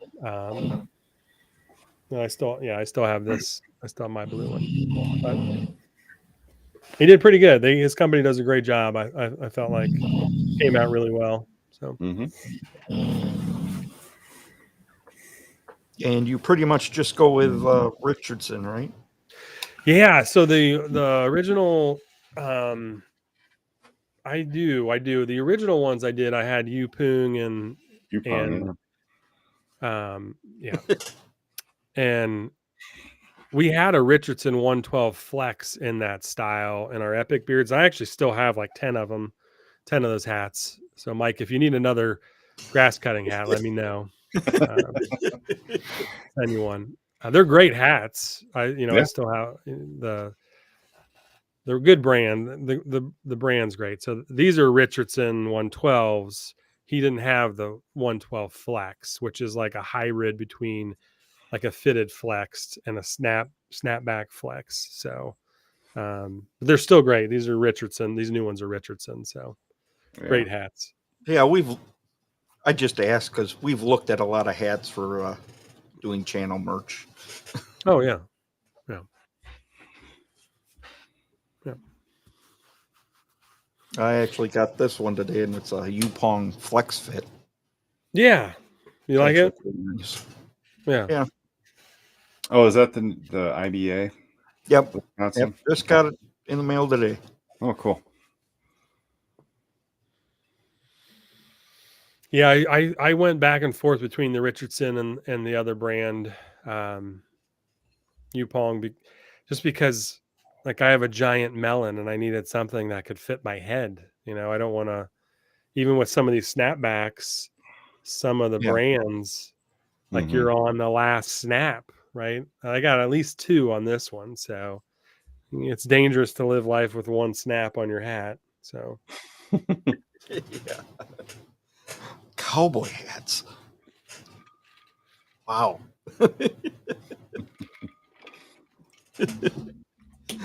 those get pricey. Yeah. Mm-hmm.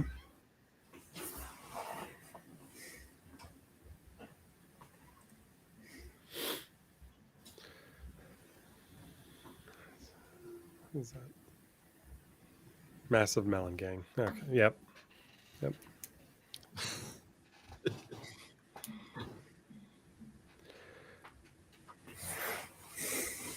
I know a lot of people in the community have those big heads. I The- thought yeah. I had a big head, but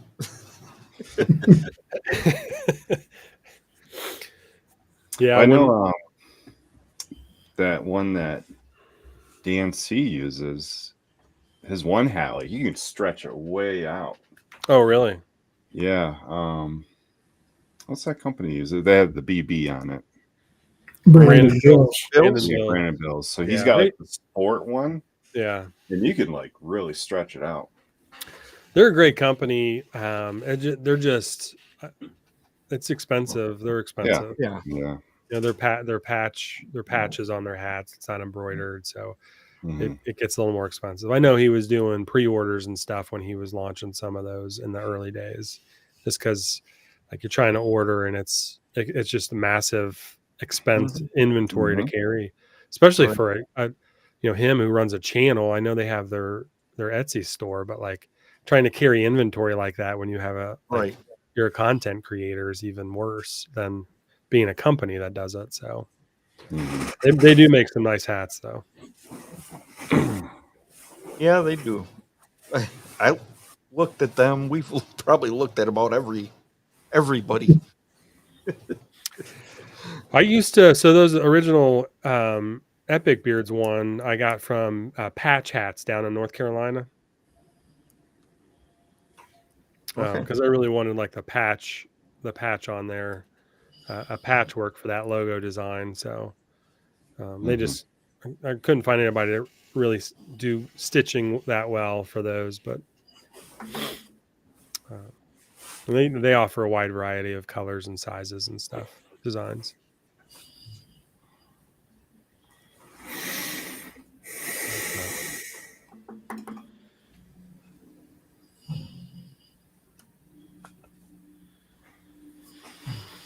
Right. Gosh, I don't know.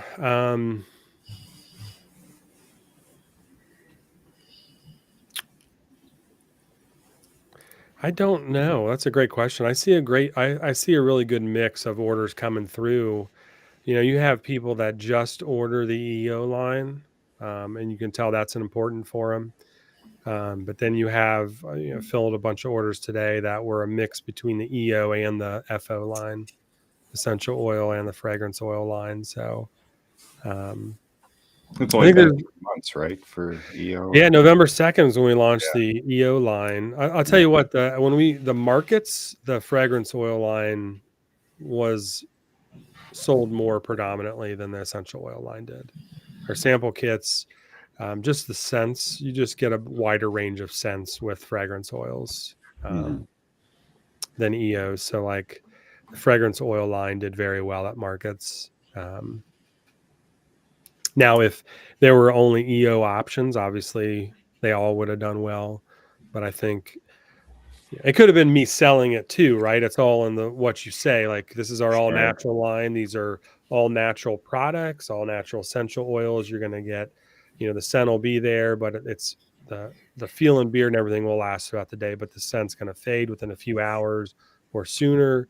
Then we have our stronger signature fragrance line where you're going to get more robust scents.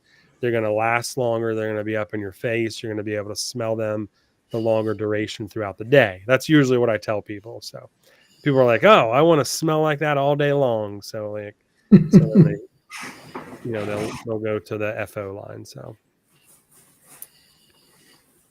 but it all depends. Like honestly, since we launched the line, or even before that, I really have only worn our essential oil line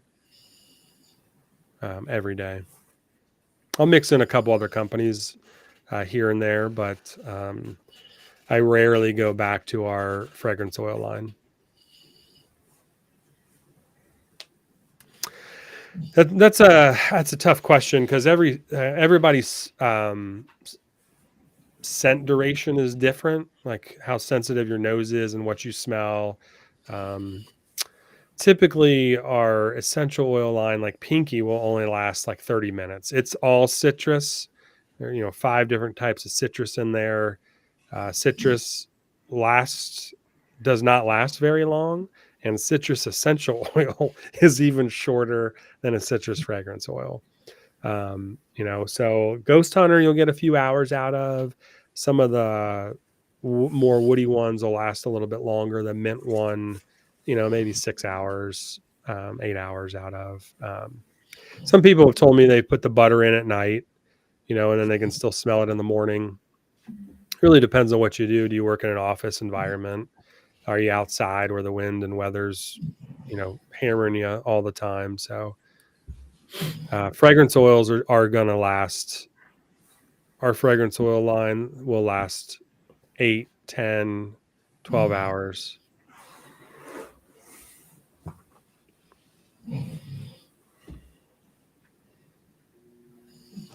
It's a pretty decent duration.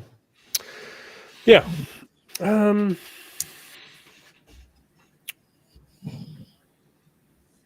Like what fragrances sell or what essential oils sell at different times of the year? Maybe? Is that what this is asking? What you're asking? I'm not quite sure. Or I think seasonality plays into a lot of different. I think there's definitely fragrances that are seasonal fragrances. And there's definitely fragrances that can be worn year round, anytime. So, are you going to wear a really super woody fragrance in the spring and summer? Maybe not. I mean, unless, maybe at night when you go out or something like that, you could do that. Are you going to wear it during the day? 95 degree day in July, you're probably not going to be wearing like a super date night type of fragrance. But honestly, our essential oil line, because essential oils are not long lasting, it's natural, they dissipate. You really could wear most of them year round, the 5 that I have.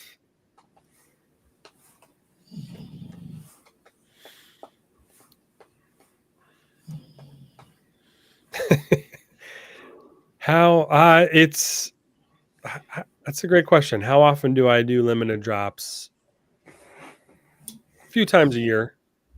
It just depends on the schedule that we put together. I wish I could do more. I wish some companies do, scents every month or every quarter, or I really don't have a set schedule on when I drop stuff. We usually do one in February, so we will have one at the end of this month, and this is going to be it.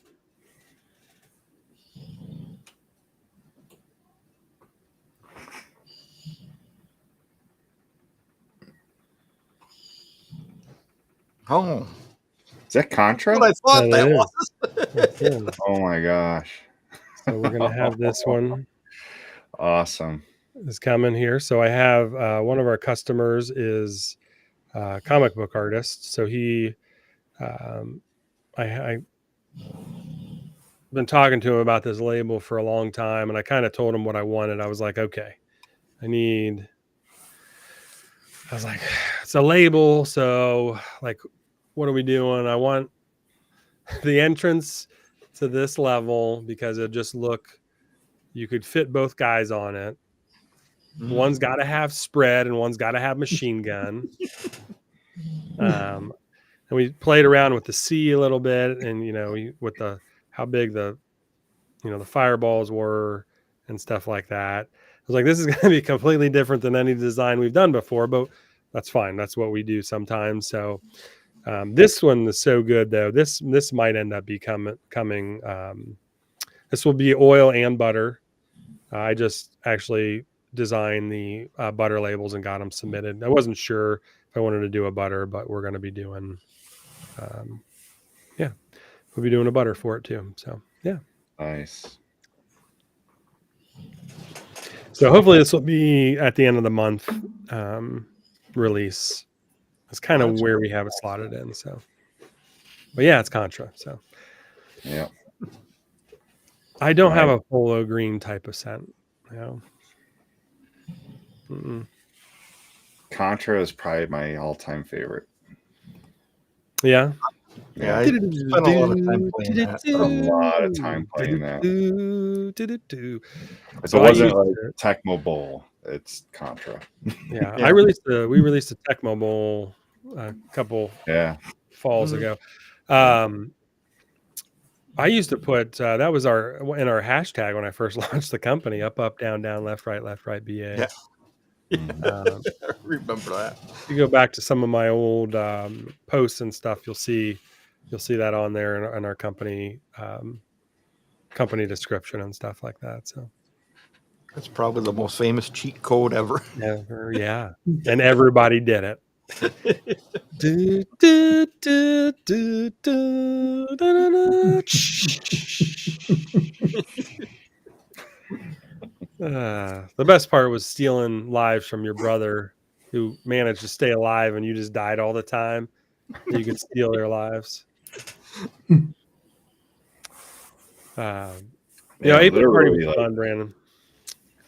We have a couple 5 years. Sorry, go ahead. What? Like literally 35 years since I played that game. But you could pick it up tomorrow and play it. Like probably. Yeah. I mean, it's literally jump, duck, and shoot. Yeah, well, there weren't many buttons back then. Yeah, that's right. You have two. Yep. Yeah, we'll have that. We'll have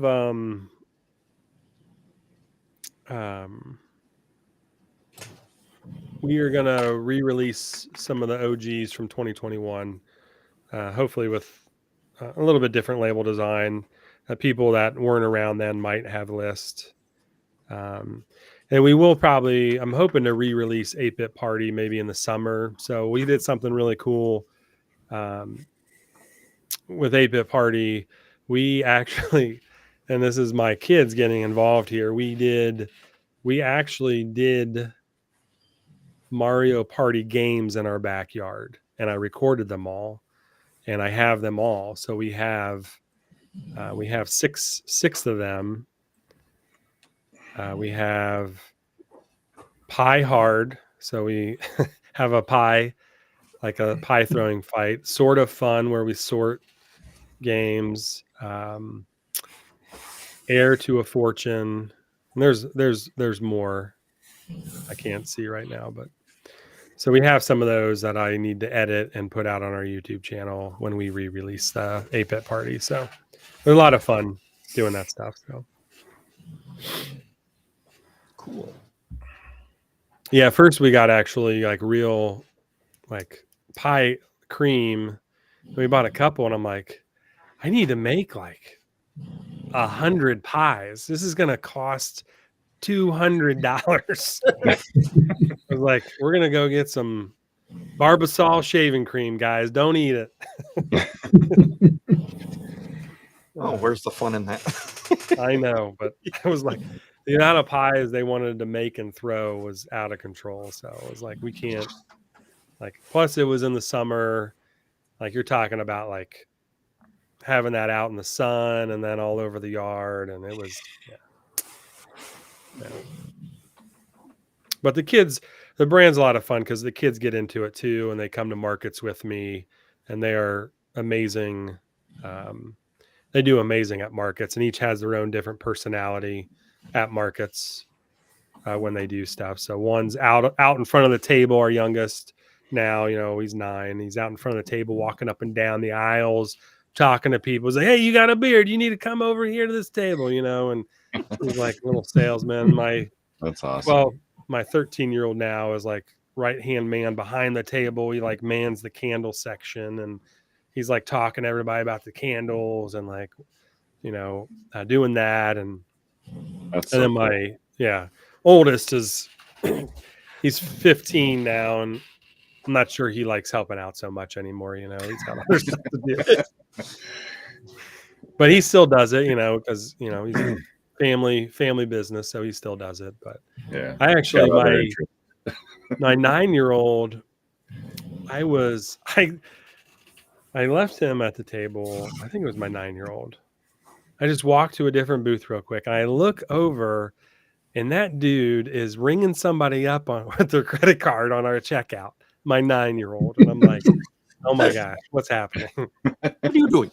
He's like just so observant. He just watches what you do, Uh-huh. and then I like, "Hey, I'll just be right back," because you meet friends and stuff at markets, other vendors and stuff you get to know, and that's a lot of fun. And then I like look over and I'm like, "Wait a minute, I'll be right back." Like he's like checking somebody out, and it was pretty funny to see. And they earn money too, right? I pay them to be there, so That's cool. yeah. Jacked Up Leatherworks, Castlevania. That thing's been on. People have been wanting me to make a Castlevania scent for 3 years. Oh yeah, another classic. 3 years. It might as well just be the People's Choice character. I think. Mm-hmm. I think like that one will just win. Yeah. Yes.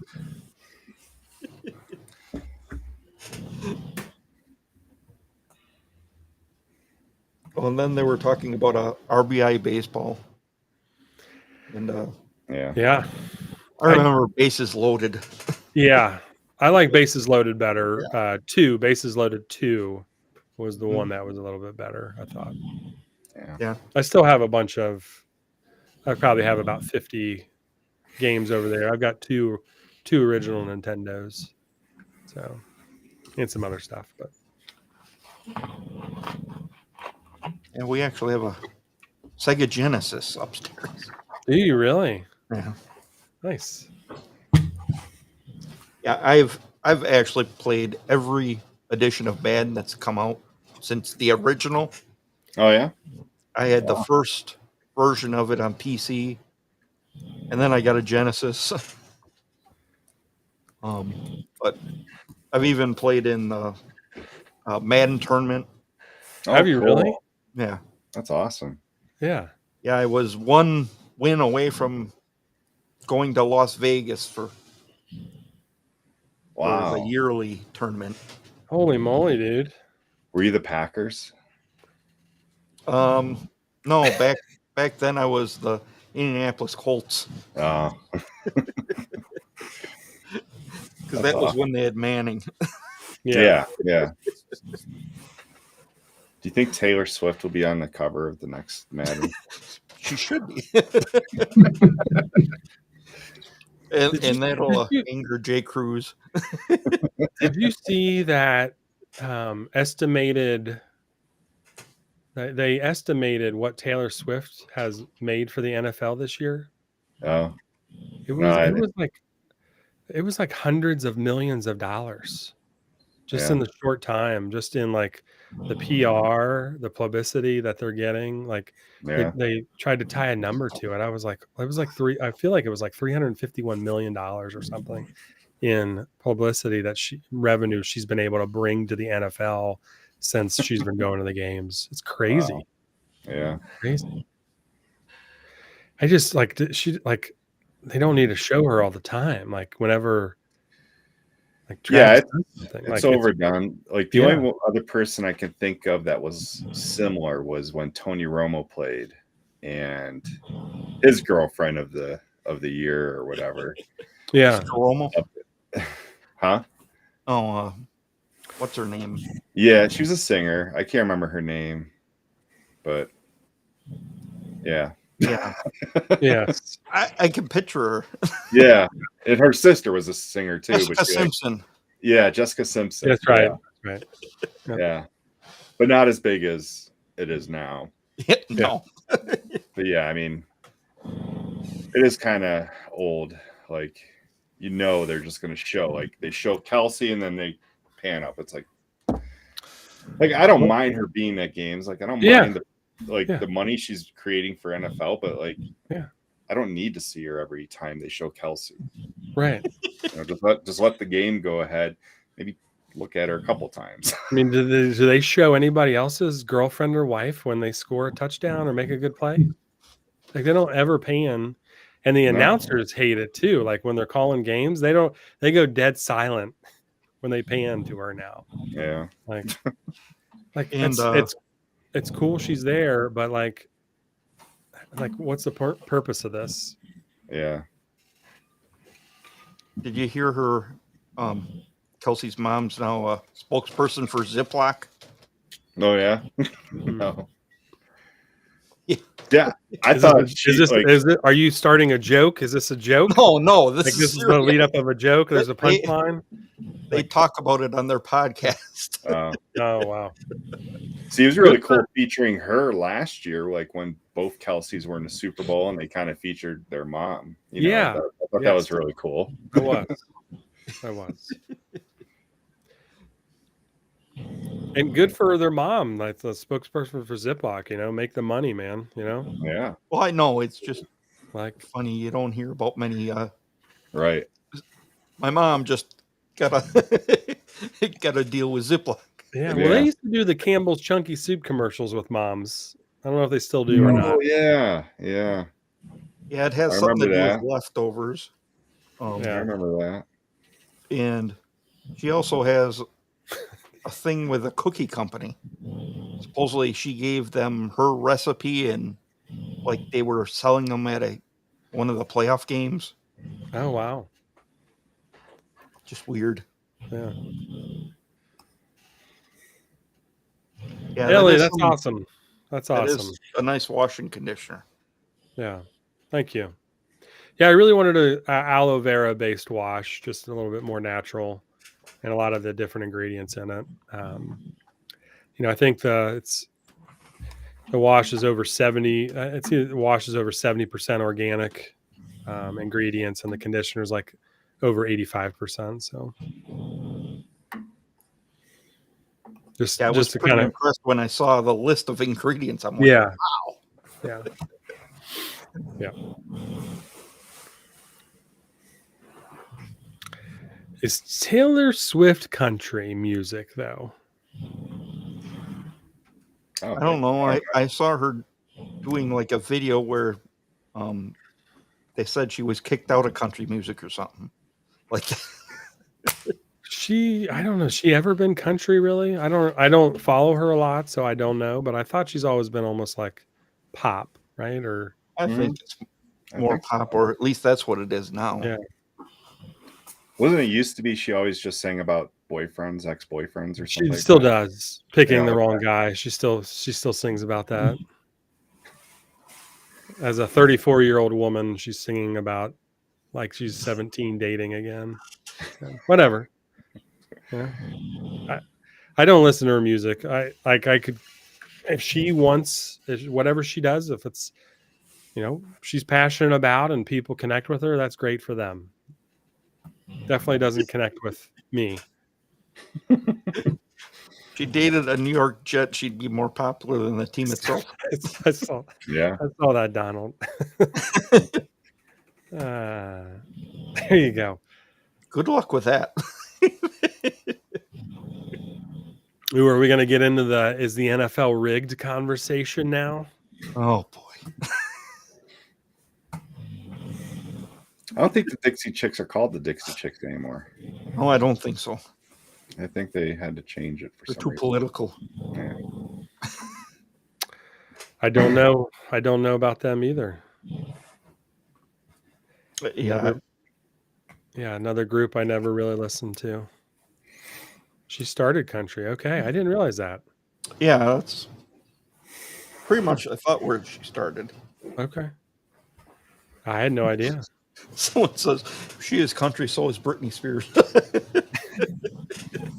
I mean, now, yeah. Oh. I don't know what that's all about. I don't know either. What is that? Well, now they're just chicks. No, they're just the chicks, huh?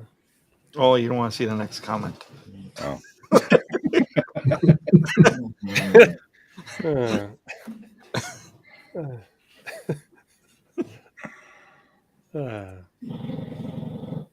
Oh, All right. What movie scared you as a kid, Sean?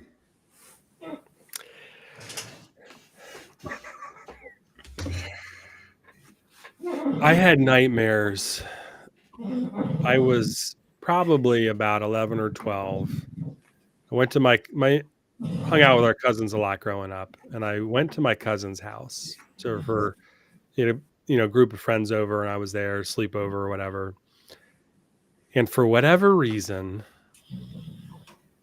we were allowed to watch at 12 years old, maybe 11, Nightmare on Elm Street. And holy God, I was like, what is this movie? I'm not a huge horror fan, but I'm like, what are we watching? Like, there's a bed and there's fire and hell around them. And I'm like, and Freddy Krueger's there. And I'm like, holy moly, like that burned an image in my mind that I won't forget. I'm not even sure what one it was. But yeah, Nightmare on Elm Street. Scared the hell out of me as a kid. Especially if you're over there for a sleepover and it's bedtime and you're watching it and you're like, I ain't going to bed now. Yeah. It was tough.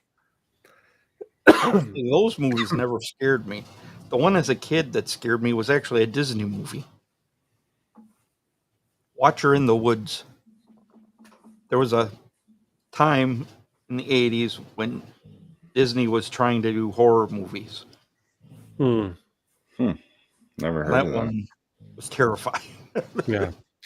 Donald, this is a good one. This Wizard of Oz 2, Return to Oz. Is that what you're talking about, or is this the first one, the Flying Monkey? You're talking about the Flying Monkeys in the first one? I think so. Okay. Yeah. Those are scary. Return to Oz, the guys that wheeled around and stuff, I don't know if you guys remember Return to Oz, that they made a follow-up there, but that one was super creepy too. Yeah. So within the past year, I watched a movie that literally scared me this year, and it still scares me if I watch it again. Scares me. It's called Fall. Have you ever watched that or heard of it? No. So these two girls climb up this like radio tower. Yes, I've seen previews for this. POV, like yeah. And they're looking down and like they're balancing on top of this tower. Yeah. It is scary. Yeah. No horror in it, no like bad person, just that fear of the height. Yeah. Yes. Yeah. I highly recommend it. And you'll Mark Johnson, it was this, like that's up there too, is when watching that as a kid and seeing a guy get sucked through a pipe in the sewer bent backwards. Like, what do we like? that scares me as an adult too. I didn't watch the new one. Like I'm not about to watch the new one.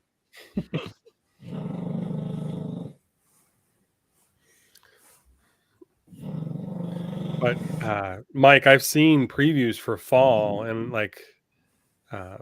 and it looks like I am terrified of heights like that. So Oh, you got to watch it then. yeah. Get your blood pumping.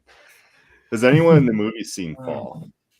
Or in the chat. Has anyone in the chat seen Fall? I just gotta relate to someone that's watched it. Serious movie of 2024, The Snoring, starring Clementine. Yeah. No, it'd be The Snoring Stopped.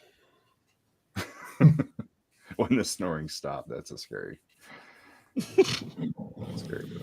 Chris Perez, Indiana Jones, Temple of Doom was pretty scary. And if you're 6 watching that, I imagine that would be pretty scary. A guy ripping people's hearts out. Oh yeah. Yeah. For the monkey brains. Yeah. Snakes. Yeah.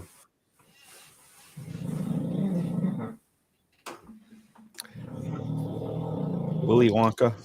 The AC Machine and the Brave Little Toaster. I don't remember Brave Little Toaster. No. Mm-mm.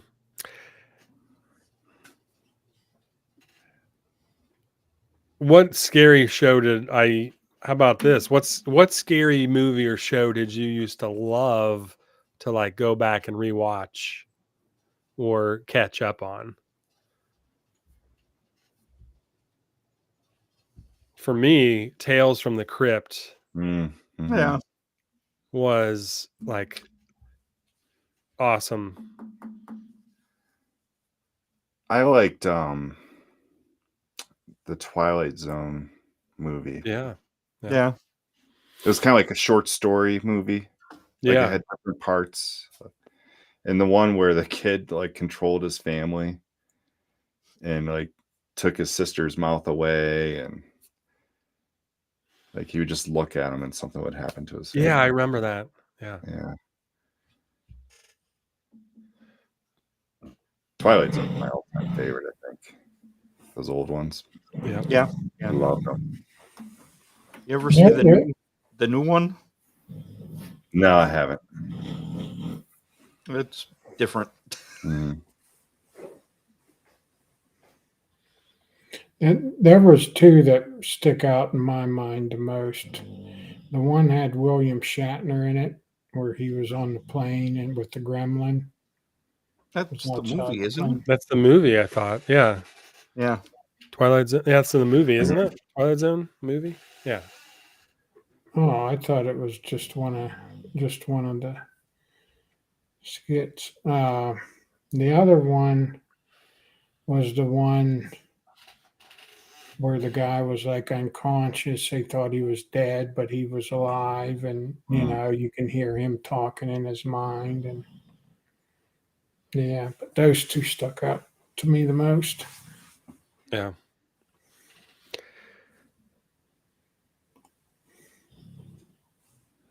What's up, Juan? What's up, Juan? We Mark Johnson, the Goosebumps. I tried to those are scary, and they made a show on Netflix. I think there's a show, Goosebumps. There was a movie with Jack Black. Okay. We tried watching, and my kids were like, no, we're not watching this. Like they were already scared watching like the preview. Oh, it's supposed to be kids. I thought it was a series. I thought they redid a series, but is there? I know Jack Black did a movie too, but there might have been a series. Yeah. Hostel. Oh my God. Yes. Oh, gore. Yeah. Have you guys seen 13 Ghosts? Mm-mm. No, I don't think so. It's been a while. Yeah, That one is it's a really interesting movie. Yeah. It's a Now, horror movie, but another one that was weird. What was it called? yeah, that's it. Bearded Funhouse. They redid Goosebumps. It's a series with Justin Long.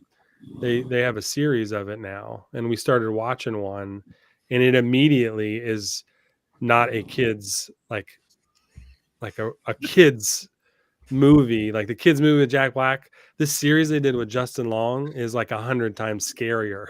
I was like, oh my god, what are we watching? It like we usually watch a show at night, and right now we're watching all of the Goldbergs, that series with the kids and stuff. But before we watched like all the Star Wars, Rebels cartoons and different things like that. But I thought it's like, oh, maybe we'll try Goosebumps, because we read the books growing up. We started it. I was like, we're not watching this at 8:30 at night trying to get kids to bed. No thanks.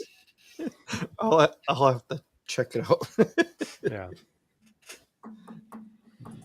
Sorry, Jason. I don't know what you were. I'm trying to find this. Oh, The Cell. It had Vincent Cell. D'Onofrio in it. I heard of it. I don't think I've ever seen it. Yeah, I haven't seen that one. Well, anything and with him is Jennifer probably really good. Yeah, and Jennifer Lopez was in it too. It was in 2000. That was weird. It was more of a thriller where like they would go into each other's dreams or remember that. something. Yeah. Vincent D'Onofrio in the one part, he was like the devil, had devil horns on his head. Yeah. Yeah, that one was freaky. That was freaky. I remember that.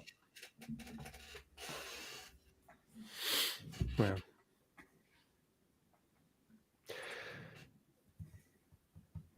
Yeah, I mean, there's a lot of good horror movies growing up. I mean, Candyman was always a good one.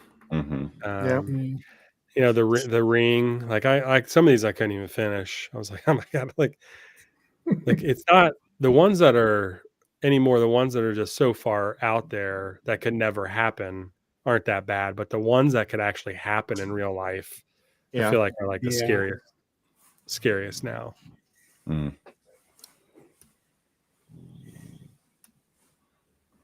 I've not seen The Cell. I'll have to check that out. Like Poltergeist. Yeah, Miles Hatchcock. yeah. I was about to say that like Poltergeist, like watching that. Yeah. Ooh-wee. Yeah. And we saw Blair Witch in the movie theater, and I was so disappointed when it ended. Yeah.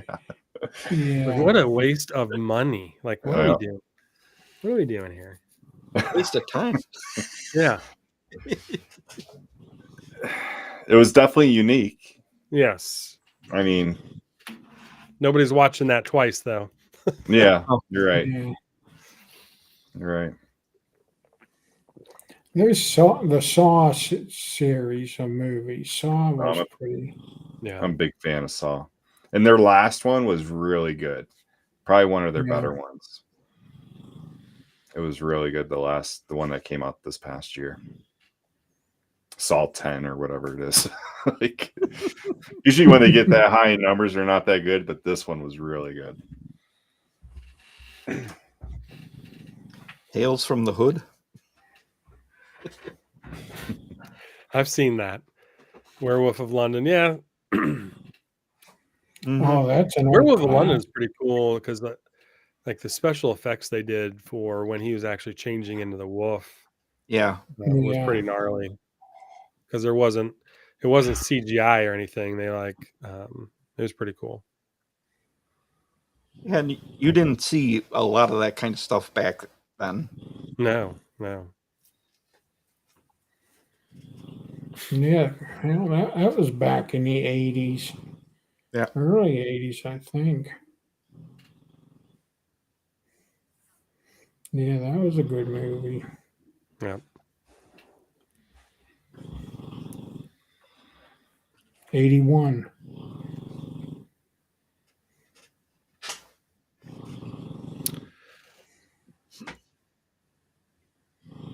What was, so we're talking movies, what was the most gut-wrenching scene from a movie that you watched growing up? Like,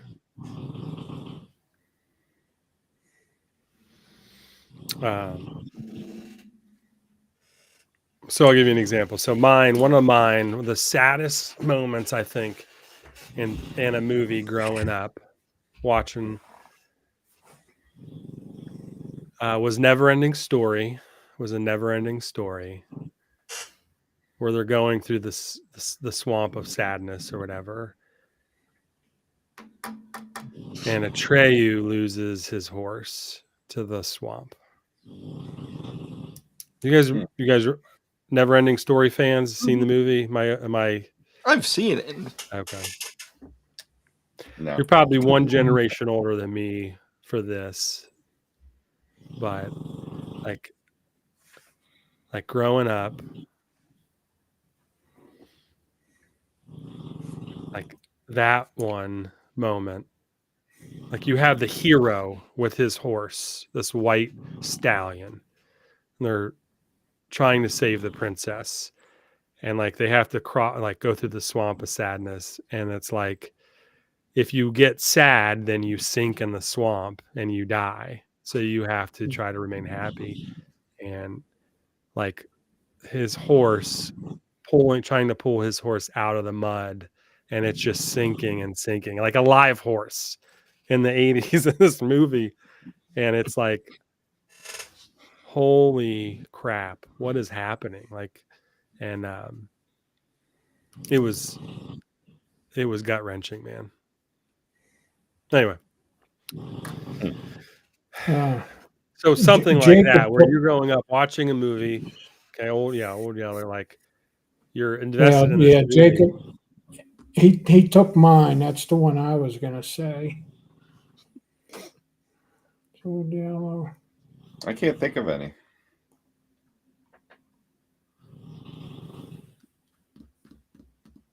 I won't argue with that one.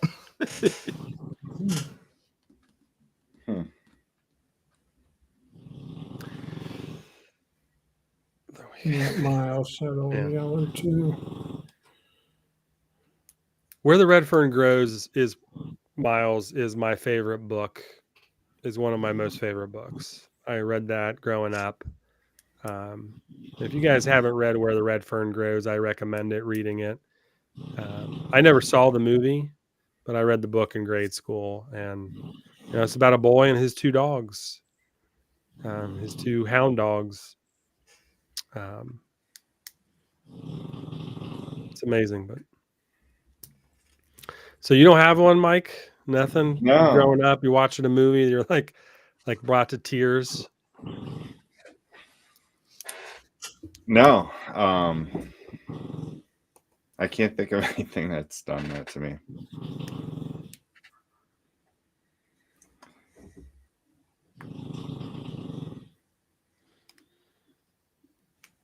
I mean, I guess war movies make me kind of teary, but that was like as an adult, not as a kid. So yeah, I can't think of anything as a growing up.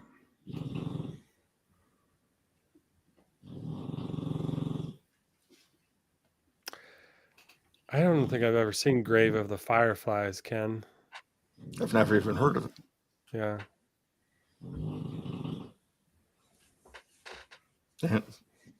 That's kind of unusual because I normally go towards that subject. Mm-hmm. Yeah, I'm a huge movie fan. Some movies that get me now that I'm older, are like, I mean, it might be silly, but like the movie Friday Night Lights, Varsity Blues, the football movies, even the one with Mark Wahlberg that was based on a true sport, Invincible. Yeah. Invincible. those movies get to me because I played football from the time I was 9 years old, Hmm. and then when I was a my junior year was my last year because I had to have back surgery, so I missed out my glory days of my senior year. Hmm. So those hit me emotionally, but it just brings back memories and shit, and Yeah. it bothers me sometimes, but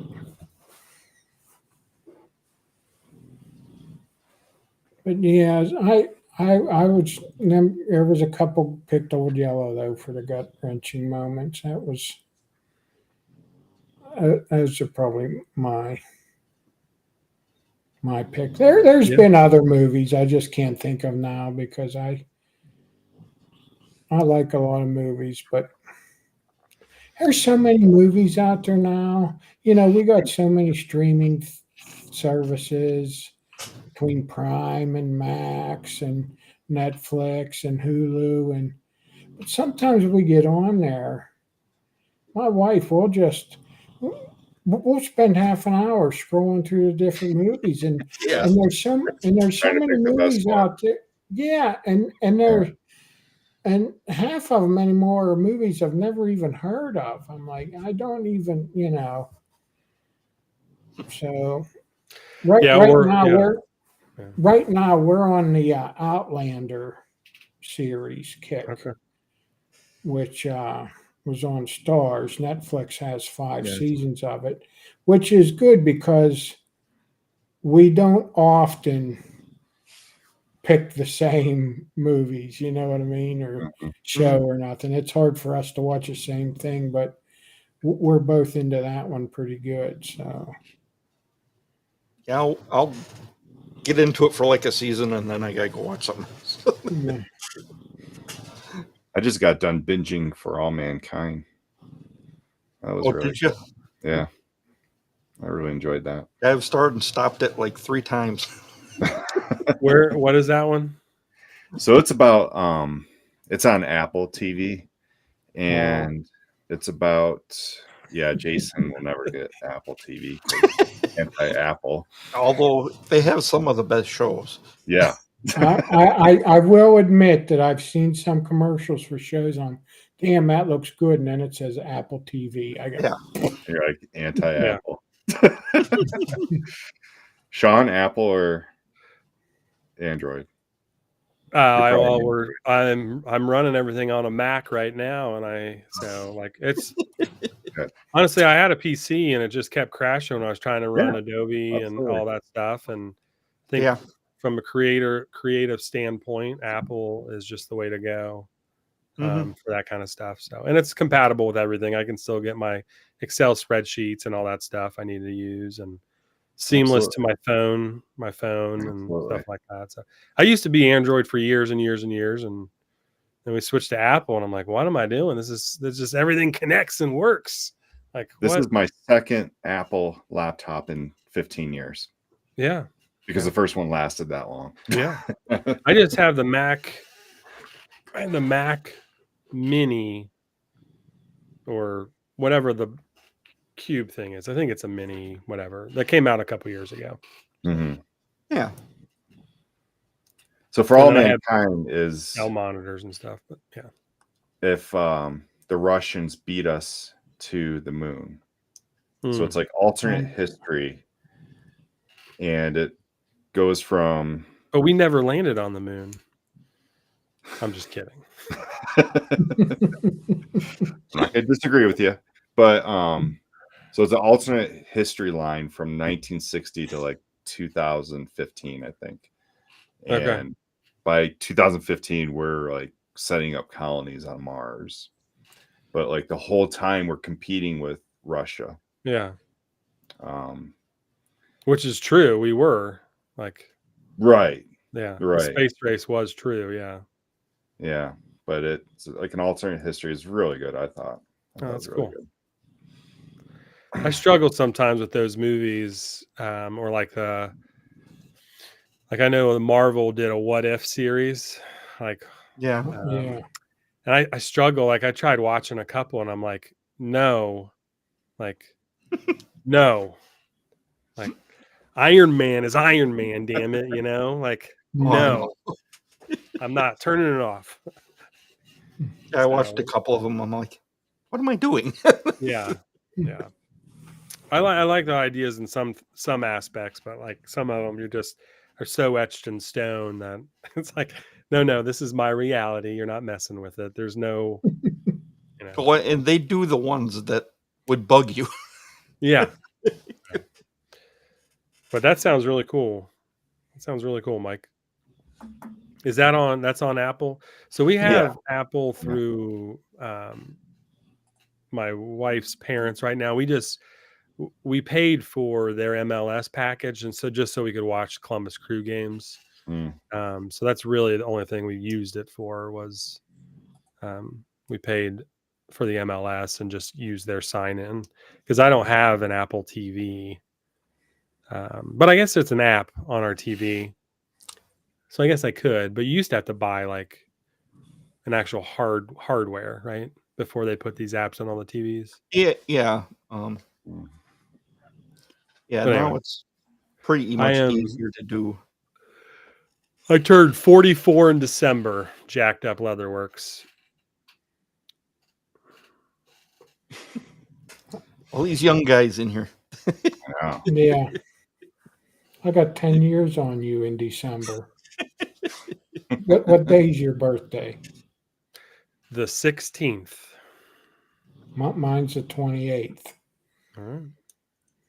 My grandma's was the 15th. My grandpa's was the 26th. My cousin or my nephew's the 6th. My mom's the 6th. A lot of December birthdays in our families. Oh, busy. My niece is December too. In December too, actually, from the same family. So My first grandchild, hers is the 26th, the day after Christmas. yeah. You got to watch it.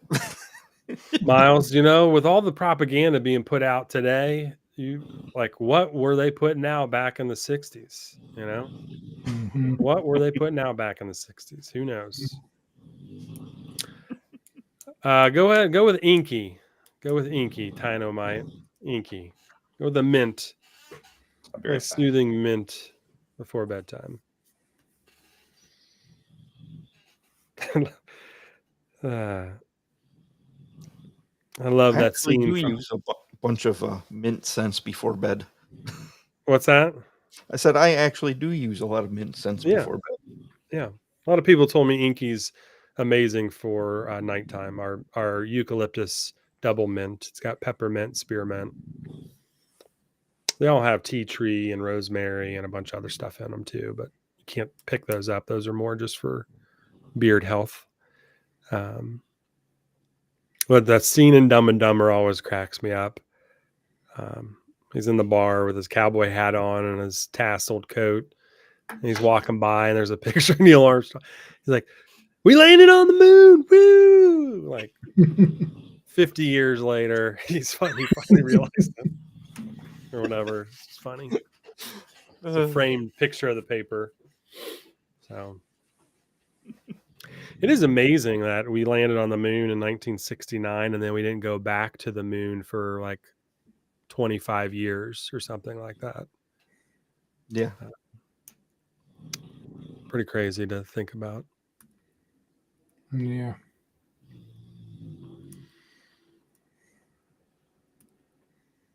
That is funny though. Who took the picture? Yeah. If he was the first man on the moon, who took the picture? The other guy. he wasn't there all by himself. Yeah. There's 3 of them.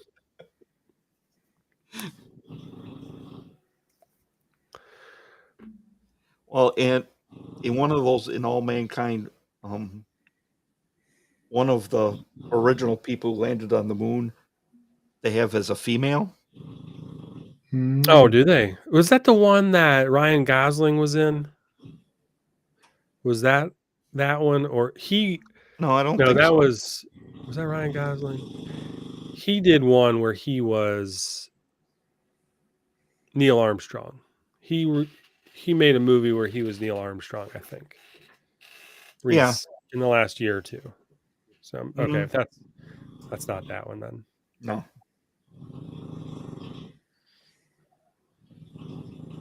I did not see anybody surfing on the street in Seal Beach, California. We don't I usually find out about things a few days later. We don't have the news on in our house and haven't for 10 years probably.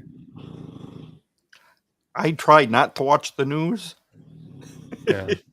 And Becky, Oh, she like has to watch this. Yeah. There's only a few. I mean, I'm very selective about where we get our news from, not one way or the other, but it's all, everybody's putting a spin on everything anymore. So it's all slanted and Yeah, no matter I just hate hearing all the negativity, all yeah. the shootings. So it yeah, feels like that's what, yeah, it's a lot I of that. used to watch the news every day at lunchtime because I work close to home, so I'd come home for lunch. So I Yeah. used to turn it on, and it was mostly to watch the weather. I Yeah. haven't watched the news in over 3 or 4 years, ever since I can't even remember his name now, but the guy that got killed by the Chicago cops. Is that Floyd? yeah. Floyd. Yeah. Ever Is that since that Chicago? happened, I don't know. Yeah. I quit watching it because that's all they talked about was him and the COVID Yeah. and everything. I quit. Yeah. That's all that was on the news. I just quit. Hmm. So now I get my news from Instagram and all the little memes. I don't think that's news. Yeah. It's more Funny is entertainment. I don't get half the memes. I'm like, I like ask my brother, what does this one mean? Like just because Yeah, if you're unplugged from, the mainstream media a lot, you're like, what is going on here? I don't get this yeah. one. So But photographer. anyway, Sean, that movie with Ryan Gosling it was come out in 18. It was called First Man. And he Okay. played Neil Armstrong. Yeah, that's Yeah.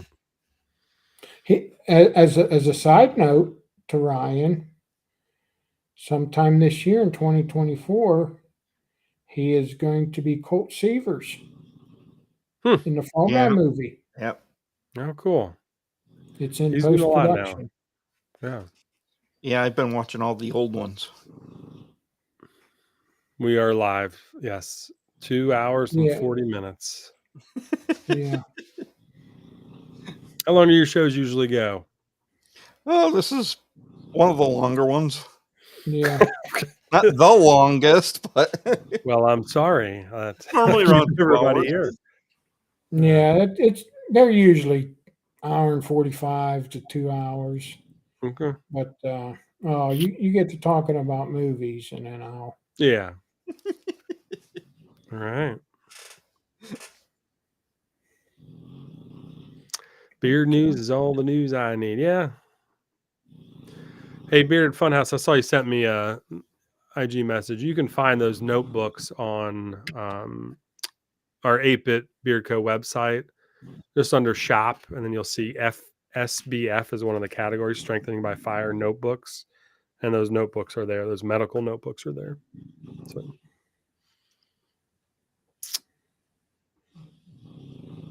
Yeah.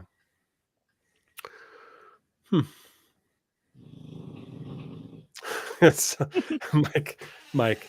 Oh goodness. Yeah. Yeah, I'll have to watch that. Watch that one that Mike recommended. So yeah, I think that's one of the latest ones I've seen a commercial for, and I thought, oh damn, it's on Apple TV. Okay. Yeah, it is pretty interesting. They also do have this one show with Harrison Ford and Yes. I know what you're talking about. where there shrinks. Yeah. It's very interesting. It was the guy from Forgetting Sarah Marshall. Yeah. What's his name? He was in How I Met Your Mother. Mm-hmm. The big tall guy. Yeah. Yeah, it's Jason's actually son, isn't it? Jason Segel. Jason Segel. Yeah. Jason, yeah. It was, we watched several episodes of that. It was pretty good. yeah. And then we just stopped watching it. So, but I thought it was pretty good. It's just him dealing with tragedy of his wife dying, and he's a shrink and trying to get through it, and takes his patients on some wild rides through it. So. Some real wild rides. Yeah. So a little crazy. Oh gosh. But you guys can't hear my chair squeaking too much, can you? Probably not any worse than the rest. Okay. Mine squeaks. Jason squeaks. Right. Yeah. Yep. There you go. My dog snores.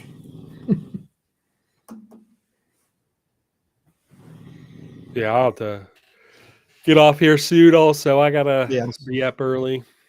Go get Donut Yeah. Friday. We do donuts. Every Friday we do a donut celebration because we made it mostly through the week alive. So every Friday That's a we do donuts. Great thing. Yeah, tradition. So, but our oldest is in high school now, and we leave at 6:45 in the morning to take him to school. So I'm getting up at about 5:45 and heading out to the donut store that opens at 6. We rotate between a lot of the local places, so or at least we try to do some local. Every now and then we'll mix in Krispy Kreme or Tim Hortons or whatever, but try to do some local small company donut places. Ooh, you have a Tim Hortons down there? Wow. Oh, yeah. I haven't had one of those since I was in Canada. We have several, right? We have a lot of them in Ohio. I miss Tim Hortons. Yeah, I love their coffee. It's Yeah, Double. their coffee is some of the best coffee. Like, I don't like coffee in a lot of different places, and I love their coffee. So double with Splenda. I like their bagel belt. Yeah. That's the BLT on a bagel. Yeah. I was doing their bagel sandwiches, and they're good, but man, trying to eat a bagel like on the way to work or something is messy. Oh yeah. Like with toasted bagel sandwich. Yeah. It's a lot to try to eat driving to work or whatever. So I don't do their sandwiches anymore. They're they're so dense, Yeah. Their sausage is a little spicy too, I think. Like if you get one of their sausage sandwiches, it's a little spicy. Got a little kick to it.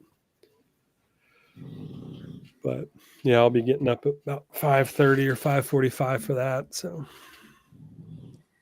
yeah. So, well, at that, and probably half our chat's going to bed now. So Yeah. we're going to call it a night, everyone. Yeah. It was great to finally have 8-Bit on the Bearded Respect. Thanks for coming on. Yeah, thanks for having me, guys. I appreciate it. Very cool. Yeah, it's been long overdue. Yeah. Like I said, it's fun. Timing worked out this week. So, and I haven't been on a stream since we launched the, I think, essential oil line in November. So it's been a while too. Yeah. 3 months. Well, it seems to be going great for you with that line. So Yeah, everything's good. We've been able, business, was increasing year over year the last since we've even opened, so which has been great. Didn't quite hit our mark of where I wanted to be this year, but we got like waitlisted for a ton of local markets and stuff like that, and I don't advertise at all. Like, I literally don't give Facebook or Instagram any money to advertise. It's something that I probably need to change my stance on a little bit. To really reach a larger audience. But my whole thing has been intentional, slow, organic growth, word of mouth, through community and that type of stuff. So, and we've grown through those channels, but at some point I will have to throw some money at advertising. It's just inevitable, but yeah, it's been fun. Yeah. Oh, yeah. Yeah. But thank you guys again for having me on. It's a good time. Yeah. Good chat. Good 3 hour, almost 3 hour stream here. Yeah. And thanks everyone for hanging out with us. Catch you next Thursday night at 9 p.m. Eastern. Yep. Respect the journey. Good night, everyone. Good night. Right.